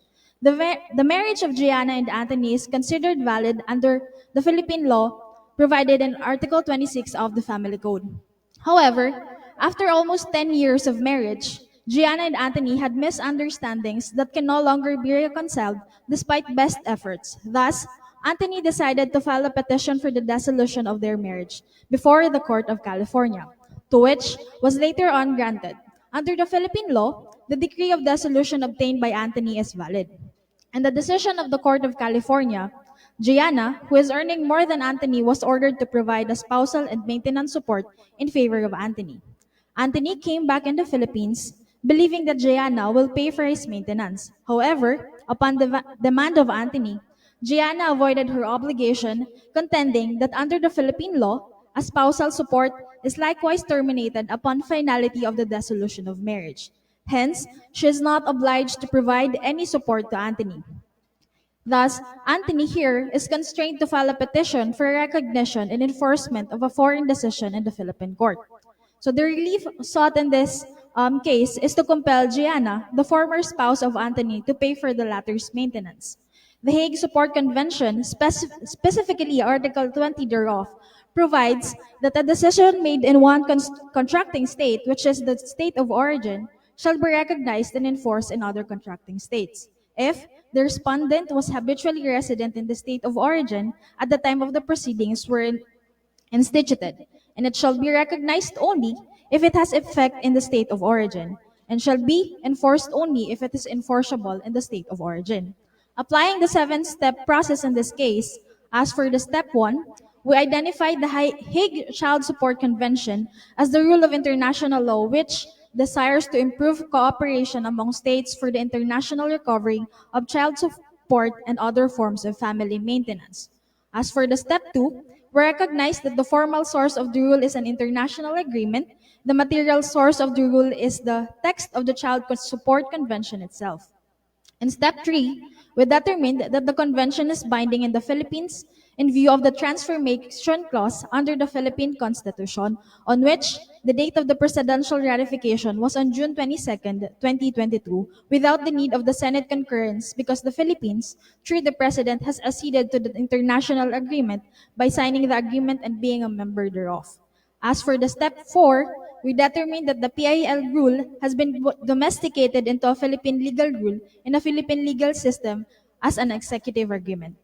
Further, in step 5, we identified that the convention is on the tier 3 in the hierarchy of the Philippine legal rules, which is in the same level as an executive regulation, a procedural rule, or a local ordinance. And as for the step 6, we determined the effect of the domesticated rule of international law, which is to fill a gap in the Philippine rules from domestic sources. The Family Code provides that the spouses are obliged to support each other, that such spousal support is provided only to spouses with valid marriage. However, under the Family Code of California, specifically in Article 4320 thereof, spousal support is still mandatory even after the dissolution of marriage, and that the court imposes certain conditions as to the spousal and maintenance support that the other party may provide.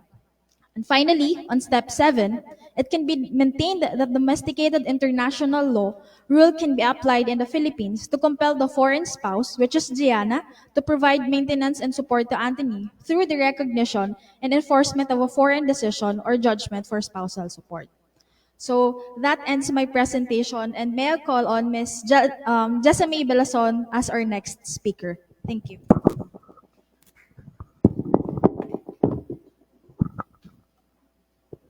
Good morning, attorney. Good morning, everyone. So I am Jessamay Villason, a second-year law student of the Bicol University College of Law. So my case study I will be presenting to you today involves the recognition of a child support from a same-sex parents. So in this case, it involves Jeline Austin and Josie Austin as our same-sex spouses. They are both U.S. citizens and are residing in Hawaii. One of Josie's dream is to be a mother of her own. However, Jeline expressed increasing her reservations about having a child, consequently during their almost 3 years of marriage. Josie conceived a child through their artificial insemination. Jeline expresses disbelief to the situation by leaving Josie and the child, which is named Sam. Jeline is now residing in the Philippines for almost 7 years, working in a big company.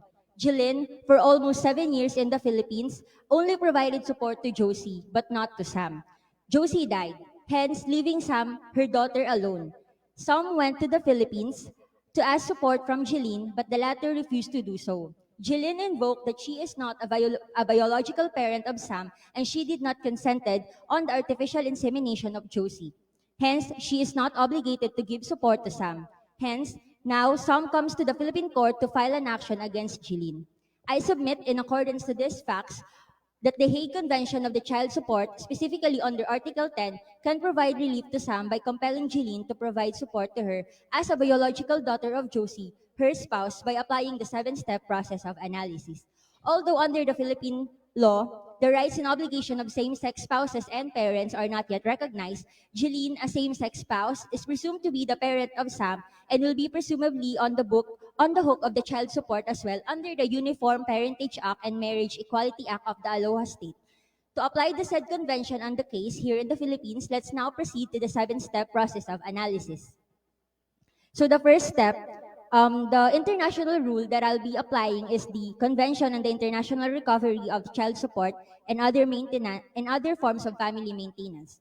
Step 2, the formal and material source of the international rule. A formal source, it is an international agreement. The material source is the text of the international law itself, which provides Article 2 and Article 10. Specifically, this convention shall apply to maintenance obligations arising from a parent-child relationship towards a person under the age of 21 years. And under Article 10, the following categories of application shall be available to a creditor in a requesting state seeking to recover maintenance under this convention, specifically paragraph A and paragraph C. Next, under step 3, whether or not the Philippine rule is binding upon the Philippine state under the international legal system. So yes, the Hague Convention on Child Support is binding in the Philippines because the latter had complied with the requirements on ratification and signature provided in Article 58 of the said convention, also in compliance with the Rule 60 with Article 60 of the same convention. On October 1, 2022, the said convention entered into force in the Republic of the Philippines following its ratification on June 22, 2022. Further, on the next step, step 4, whether or not the Philippine rule has been domesticated into the Philippine legal rule in the Philippine legal system. Said convention was domesticated into the Philippine legal system through transformation as an executive agreement which was ratified by the President and there was no concurrence by the Senate. Step 5. The place of the domesticated PIL rule in the hierarchy of rules in the Philippine legal system is on the third tier in the hierarchy of the Philippines PH legal system. As an executive agreement which was ratified by the President, the convention has the same status as a rule embodied in the executive regulation, a procedural rule, and ordinance under the Philippine legal system. Next, step 6, determine the effect of the domesticated PIL rule on the Philippine legal rules that came from domestic sources. So the effect of the domesticated international law on Philippine legal rule or the said convention is that it filled the gap in the Philippine legal system. Since under the Philippine rules, family laws affecting our rights and obligations are binding only upon the citizens of the Philippines and not foreigners. In the family code, there was no provision that provides the rule on support on a same-sex parent. What the code provides under Article 195 are parents to provide support to his or her legitimate children. These parents are known to be heterosexual but not the same sex. Hence, no existing in the Philippines recognizing the same-sex marriage and parentage that can be applied in this case. And lastly, on the 7th step, whether the domesticated public international rule can be applied in the Philippine case to obtain the desired relief under the Philippine legal system, yes, the Hague Convention on Child Support can be applied to compel Jillian, in this case, a same-sex parent, to provide support to Sam, the biological child of Josie, her spouse. Under Article 2 and 10 of the Hague Convention, which provides that the enforcement of a decision from a recognized state, under the Aloha State, specifically under the Uniform Parentage Act and the Marriage Equality Act, court recognizes through this act that marriages between individuals of the same sex and granted those couples the same rights, benefits, and protections enjoyed by heterosexual marriage, and with those rights came responsibilities and parentage. Also, a man is presumed to be the legal parent of a child if he and the child's natural mother are married. The Aloha State hold that this presumption of parentage applies equally to a woman who is married to the child's natural mother. The children of married same-sex couples have the same opportunity to receive the child support as the children of married opposite-sex couples. Hence, Jillian as the same-sex spouse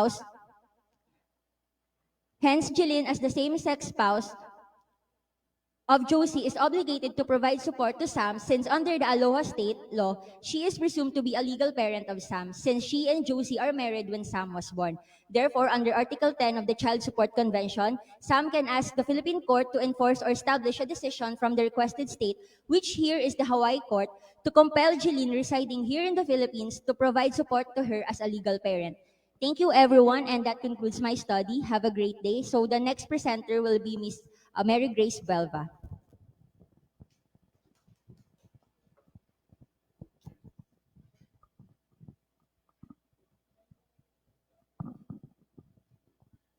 Good morning, everyone. My topic focuses on child support, and the international law involved is the Hague Convention on the Civil Aspect of International Child Abduction, which was ratified by the Philippines on December 16, 2015, December 16, 2015, and concurred in by the Senate on January 27, 2016.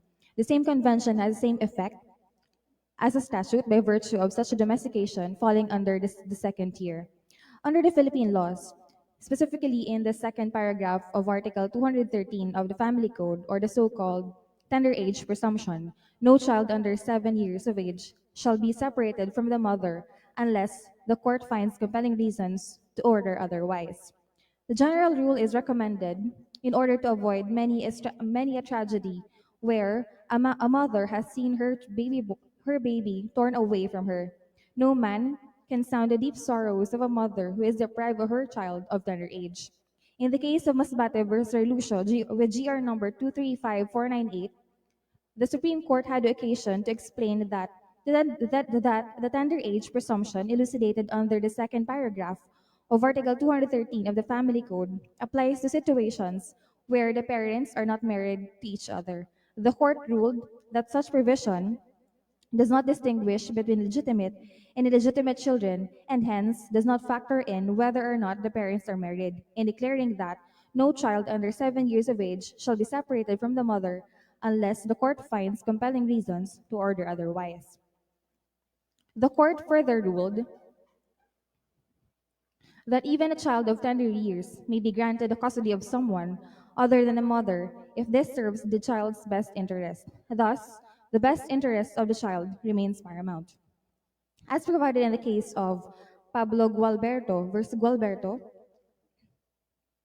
with GR number 154994, the following instances may constitute compelling reasons to wrest away custody from a mother over her child, although under 7 years of age.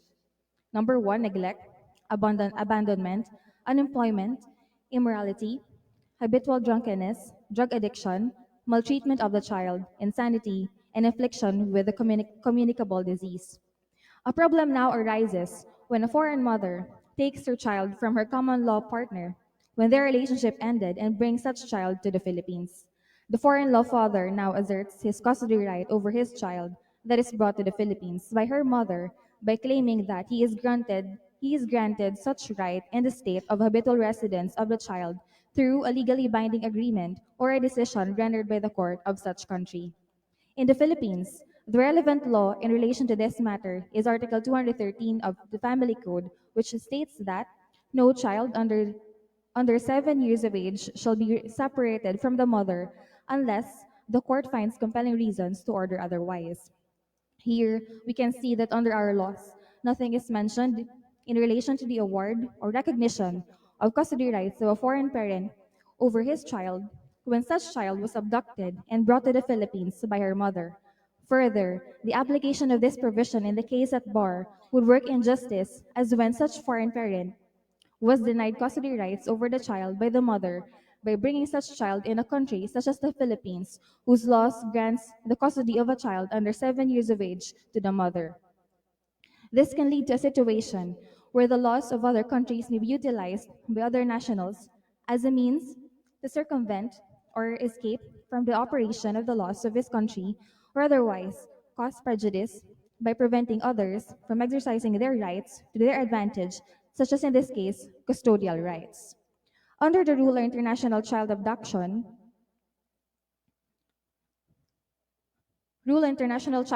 cases, child abduction refers to a situation where a child has been wrongfully removed from his or her country or state of habitual residence and taken to another country or state or wrongfully retained thereat. The relevant provision of the Hague Convention on Child Abduction is Article 3 of such convention, which provides that the removal of the retention of a child is to be considered wrongful where, first, it is in breach of rights of custody attributed to a person, an institution, or anybody, either jointly or alone, under the law of the state in which the child was habitually resident immediately before the removal or retention. And second, at the time of removal or retention, those rights were actually exercised either jointly or alone, or would have been so exercised but for the removal or retention. The rights or custody mentioned in subparagraph A above may arise in particular by operation or law, or by reason of a judicial or administrative decision, or by reason of an agreement having legal effect under the law of that state. The Philippines, thus, is left with no option but to recognize the custodial rights of the foreign father granted under the state of the habitual residence of the child. Further, Article 7 of the Hague Convention on Child Abduction provides that central authorities shall cooperate with each other and promote cooperation amongst the competent authorities in their respective states to secure the prompt return of the children and to achieve the other objects of this convention. Appropriate measures, such as discovering the whereabouts of a child who has been wrongfully removed or retained and securing the voluntary return of the child or bringing about an amicable resolution of the issues, shall be taken. The International Convention can fill the gap in the Philippine laws in relation to the recognition of the custody rights over the child of a foreigner, alleging that he is deprived of such right when his child was wrongfully removed from the country of his or her habitual residence.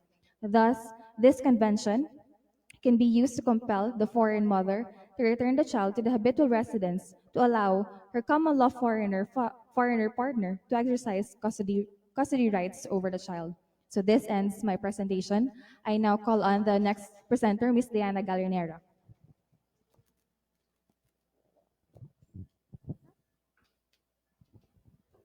All right, so good morning, everybody. I am Diana Gallinera, and today I will be discussing my case study, which is the Hague Abduction Convention, as basis to authorize the same-sex parent to secure the return of the adopted child and enjoy joint custody. So this case finds inspiration in the case of two female U.S. citizens named Kate and Megan. They contracted a same-sex marriage in California, and they have a 5-year-old child named Joy, who they jointly adopted. Under the laws of California, both Megan and Kate exercised joint custody over their adopted child, Joy.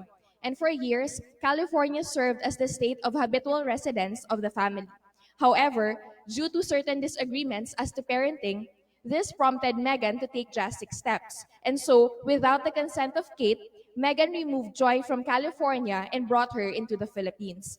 Kate now comes into the Philippines seeking to compel Megan to return her 5-year-old child, Joy.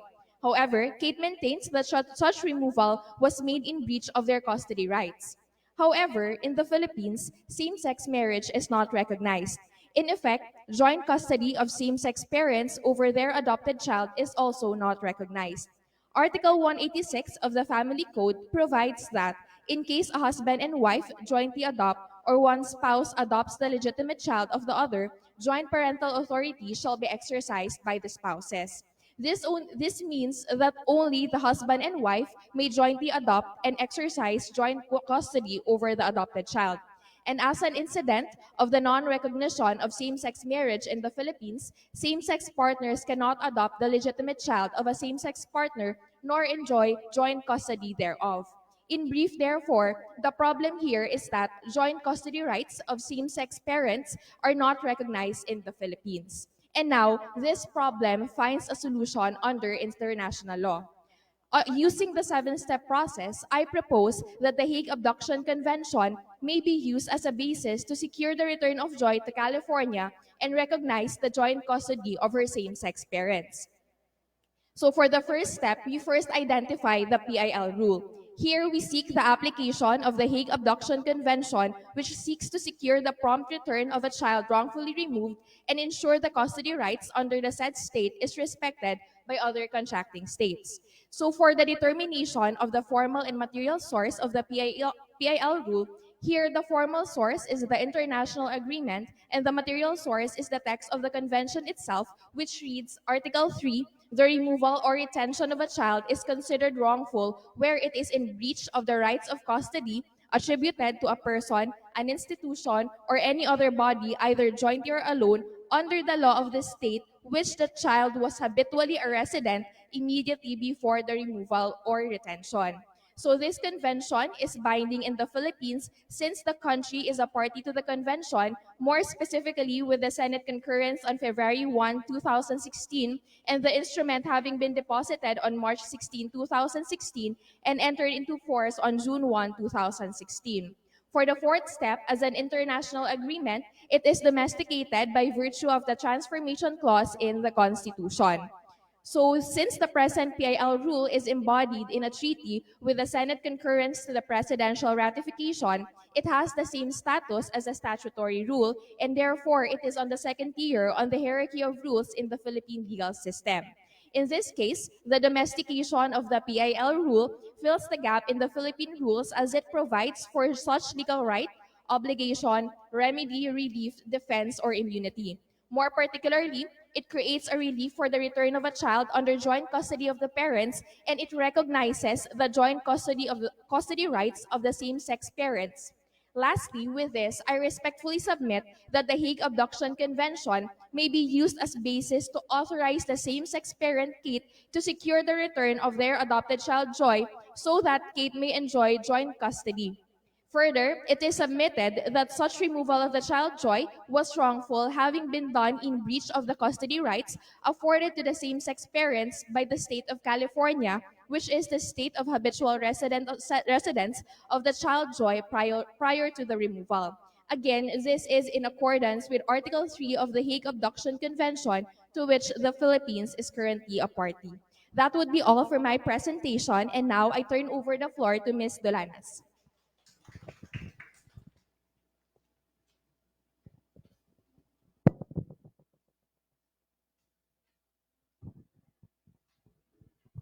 So good morning, everybody. I'm Angeline Rosalanas, a second-year law student from Bicol University.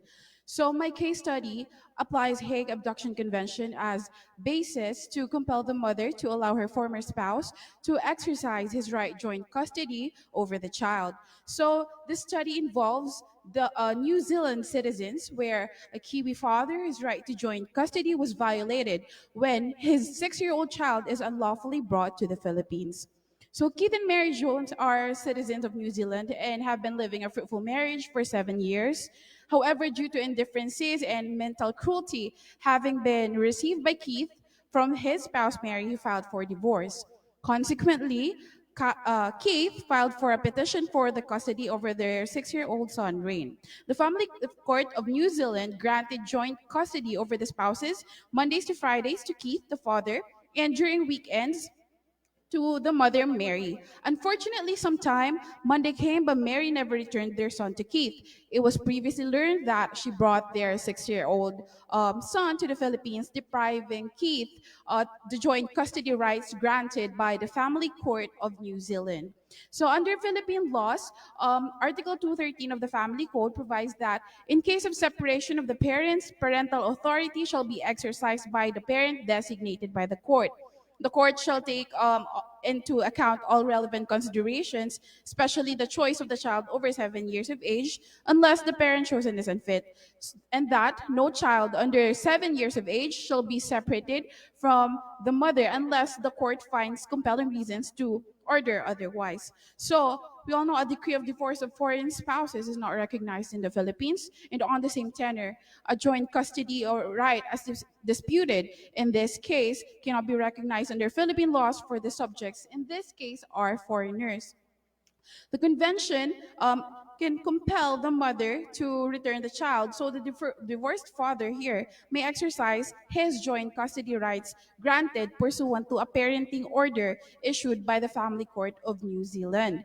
Now, we go to the 7-step process to show how this international rule can provide solution to this Philippine problem. So step 1, we identify the rule of international law, which is the Hague Abduction Convention, which has the objectives of securing the prompt return of children that are wrongfully removed or retained in any contracting state and ensures the rights of custody and of access under the law of one contracting state are effectively respected in the other contracting state. So going to step two, which is knowing the formal source and the material source of this international rule.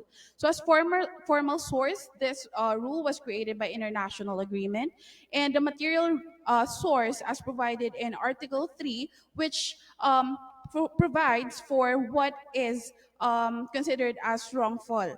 So it provides that the removal or the retention of a child is considered wrongful where it is in breach of the rights of custody attributed to a person, an institution, or any other body, either jointly or alone, under the law of the state in which the child was habitually resident immediately before the removal or retention, and at the time of this removal or retention, those rights were actually exercised, again, either jointly or alone, or would have been so exercised for the removal or retention. So going to step three, we determine if this is binding in the Philippines. So yes, the abduction convention is binding as the Philippines conceded to such convention. Going to step four, how was this domesticated? So this was domesticated by way of transformation under the treaty clause of the Constitution. Now, pursuant to Article 7, as we all know, the President ratified the convention on December 6, 2015, and it was concurred in by the Senate on February 1, 2016. So going to step five, we identify the place of the domesticated rule in international law in the hierarchy of rules in Philippine legal system. So since this rule of international law is embodied in a treaty, as it was said earlier, it is domesticated by transformation. This has the same status as a statutory rule, which is in the second tier in the hierarchy of rules in the Philippine legal system. So as to step six is the effect, what is the effect of this domestication of this abduction convention? So the domesticated public international law fills a gap in the Philippine legal rules which do not provide for the return of an abducted foreigner child for a foreigner father to exercise his right of joint custody. Further, this was strengthened when the Supreme Court promulgated the Rule on International Child Abduction Cases, which implements the Abduction Convention, which recently took effect only last March 6, 2023. So for the last step, we determine now how the rule of international law can be applied to this Philippine case in order to obtain a desired Philippine legal relief. So in this case, the Abduction Convention can be used or invoked to be applied to compel the foreigner mother to return the child and allow the former spouse to exercise right of joint custody over child pursuant to a parenting order that is granted by the Family Court of New Zealand. So that concludes my study on the application of the Convention Abduction, and may I now give the floor to the next presenter, Ms. Cheryl Baliwas.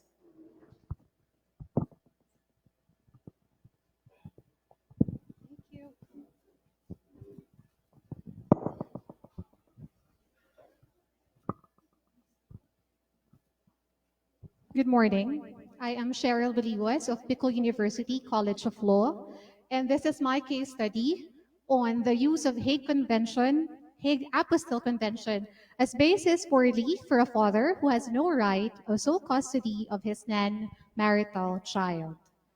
In hypothetical case, Sam, an American, had a son with Anne. They decided not to marry, and despite their best efforts, the relationship sadly fell out.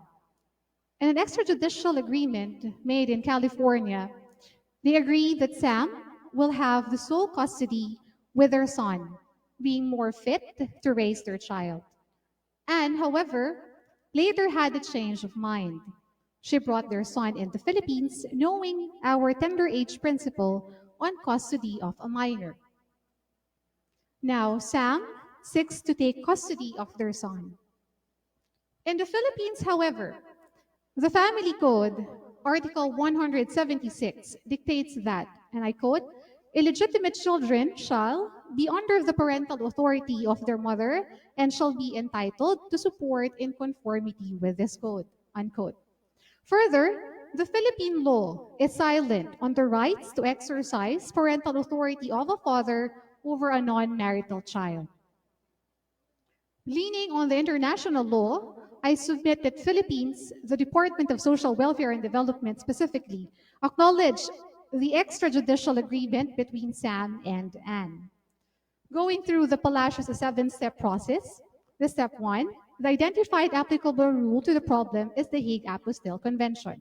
That, step 2, traces its formal source as a conventional international law and its material source, the text, stating that extrajudicial documents emanating from authorities and judicial officers of a contracting state may be transmitted for the purpose of service in another contracting state by the methods and under the provisions of the present convention. Step 3. The treaty entered into force in the Philippines on May 14, 2019, as it has deposited the instrument of its accession to the convention on September 12 of the year prior.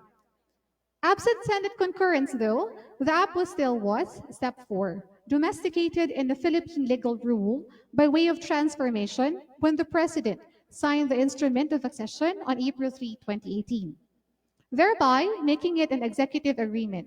Step 5, as such, the convention placed in the third tier of the Philippine legal system, same level as an executive regulation. This domesticated international law, step 6, produces the effect of now filling the gap in the Philippine legal system on the rights of a biological father to his non-marital child. Finally, this can be applied as a relief to Sam, a biological father, who is uncontested and allowed by a foreign law to be most fit to take sole custody of his child who is being kept by his mother in the Philippines, to compel the DSWD to accept the apostillized extrajudicial agreement he had for the custody of their non-marital child. Thank you. Next to present is Mr. John Kenneth Navarro.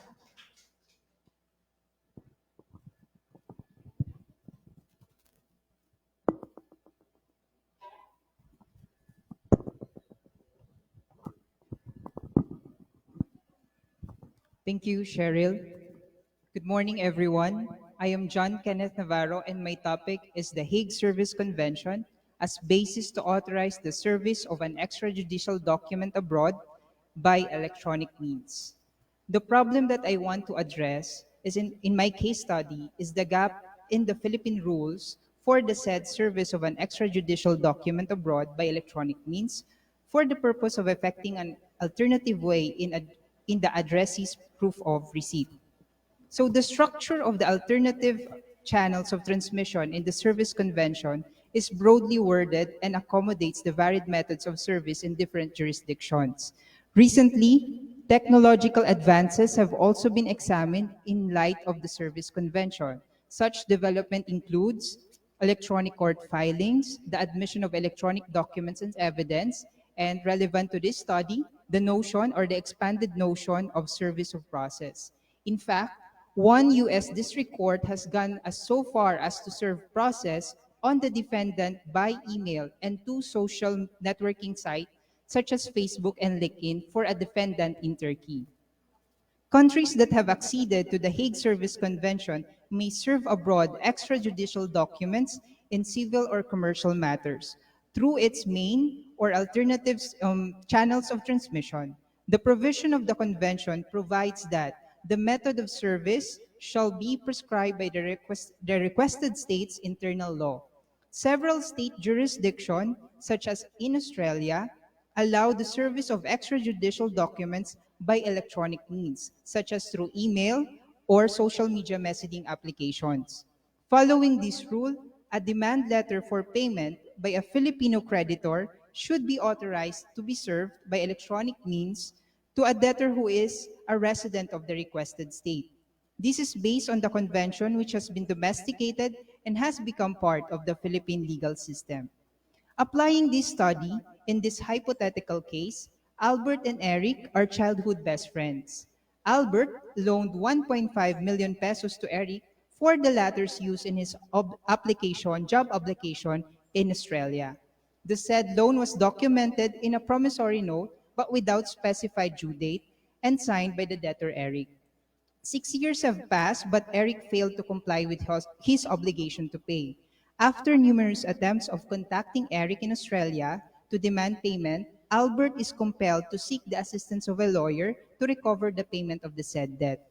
Albert and his lawyer decided that before they push through filing legal actions against Eric, they first sent a demand letter addressed to Eric, who now permanently resides in New South Wales, Australia. However, available information on the exact address of Eric is uncertain, which would pose a challenge to the personal service of the said extrajudicial document. In the Philippine Civil Code, an obligor is in his obligation to deliver incurs delay from the time the obligee judicially or extrajudicially demands from the fulfillment of their obligation. From then, the obligor in delay is liable for damages. The proof of actual receipt of an extrajudicial demand letter is crucial for the debtor to incur delay and be liable for damages. If the debtor is outside the Philippines, sending a demand letter makes it more difficult to prove actual receipt. To remedy this problem, the Hague Service Convention may be used to authorize the service of an extrajudicial demand letter abroad by the electronic means as an alternative channel of transmission as presented through the 7-step analysis. Following step 1, identifying the international rule. The rule is Article 17 of the Hague Service Convention, which provides that extrajudicial documents emanating from authorities and judicial officers of a contracting state may be transmitted for the purpose of service in another contracting state by the methods and under the provisions of the present convention. In addition, Article 5, Paragraph 1A of the same convention provides that the central authority of the state address shall itself serve the document or shall arrange to have it served by an appropriate agency by a method prescribed by its internal law for the service of documents in domestic actions upon persons who are within its territory. Its formal source is the treaty-making process, which created the rules of conventional international law through agreements between states, which in this case is the Hague Service Convention. And the material source, on the other hand, is the text of the convention itself. We pose the question in step 3, is Article 17 and Article 5, Paragraph 1A of the Hague Service Convention binding upon the Philippine state under the international legal system? The answer is a definite yes. The Hague Service Convention is an international agreement to which the Philippines is bound under international law because on March 4, 2020, the Republic of the Philippines deposited its instrument of accession to the Hague Service Convention and entered into force on October 1, 2020. In step 4, we determine whether the international rule has been domesticated in the Philippine legal rule or the Philippine legal system. Yes, this convention is domesticated in a Philippine rule by virtue of transformation under the Treaty Clause of the 1987 Constitution. This was ratified by the Philippine President without the need for Senate concurrence on September 2, 2018, embodied in an executive agreement. Step 5, identify the place of the domesticated PAL in the hierarchy of rules. The domesticated Hague Service Convention is valid and effective after the presidential ratification and has sustained a status as a rule embodied in an executive regulation. With that, it is on the third tier in the hierarchy of rules in the Philippine legal system. Thus, in step 6, what is its effect? The effect of the domesticated Hague Service Convention is filling in the gap in the Philippine legal system. Prior to the domestication of the convention, such as statutes, executive regulations, or procedural rules did not provide for the option to serve extrajudicial document abroad by electronic means. And that the domesticated Hague Service Convention, specifically Articles 5, Paragraph 1A, and Article 17 provides for such remedy. For step 7, I respectfully submit that the domesticated Hague Service Convention, specifically Articles 5, Paragraph 1A, and Article 17 may be applied as basis to authorize the service of an extrajudicial document abroad by electronic means. With that, Albert is to authorize the service of extrajudicial demand letter in Australia by any way in electronic means. Thank you. Again, good morning. May I respectfully return the floor to Sir Andre Palacios. Well, thank you very much. So now we come to the end of our Junior Scholar Symposium on how rules of international law may be applied in Philippine cases. So congratulations to our student presenters for session 2 today here in Bicol University. Congratulations also to our student presenters for session 1 held yesterday in UPBGC. Again, I wish to thank our partners, Bicol University College of Law, whose students have participated in 3 editions of the Junior Scholar Symposium on Public International Law. The Philippine Judicial Academy, the Legal Education Board, the Integrated Bar of the Philippines, the Philippine Association of Law Schools, and the Philippine Bar Association. I want to make special mention and especially thank our team in the UP College of Law, on the IPD team and the communications group team, communications group. So thank you very much for your support. And also to our tech team here in Bicol University. So I invite you to join us again on June 10, but this time for our Junior Scholar Symposium on Private International Law, how foreign legal rights may be enforced in Philippine cases. So for now, signing off. Diyos marahay na adlaw. Thank you.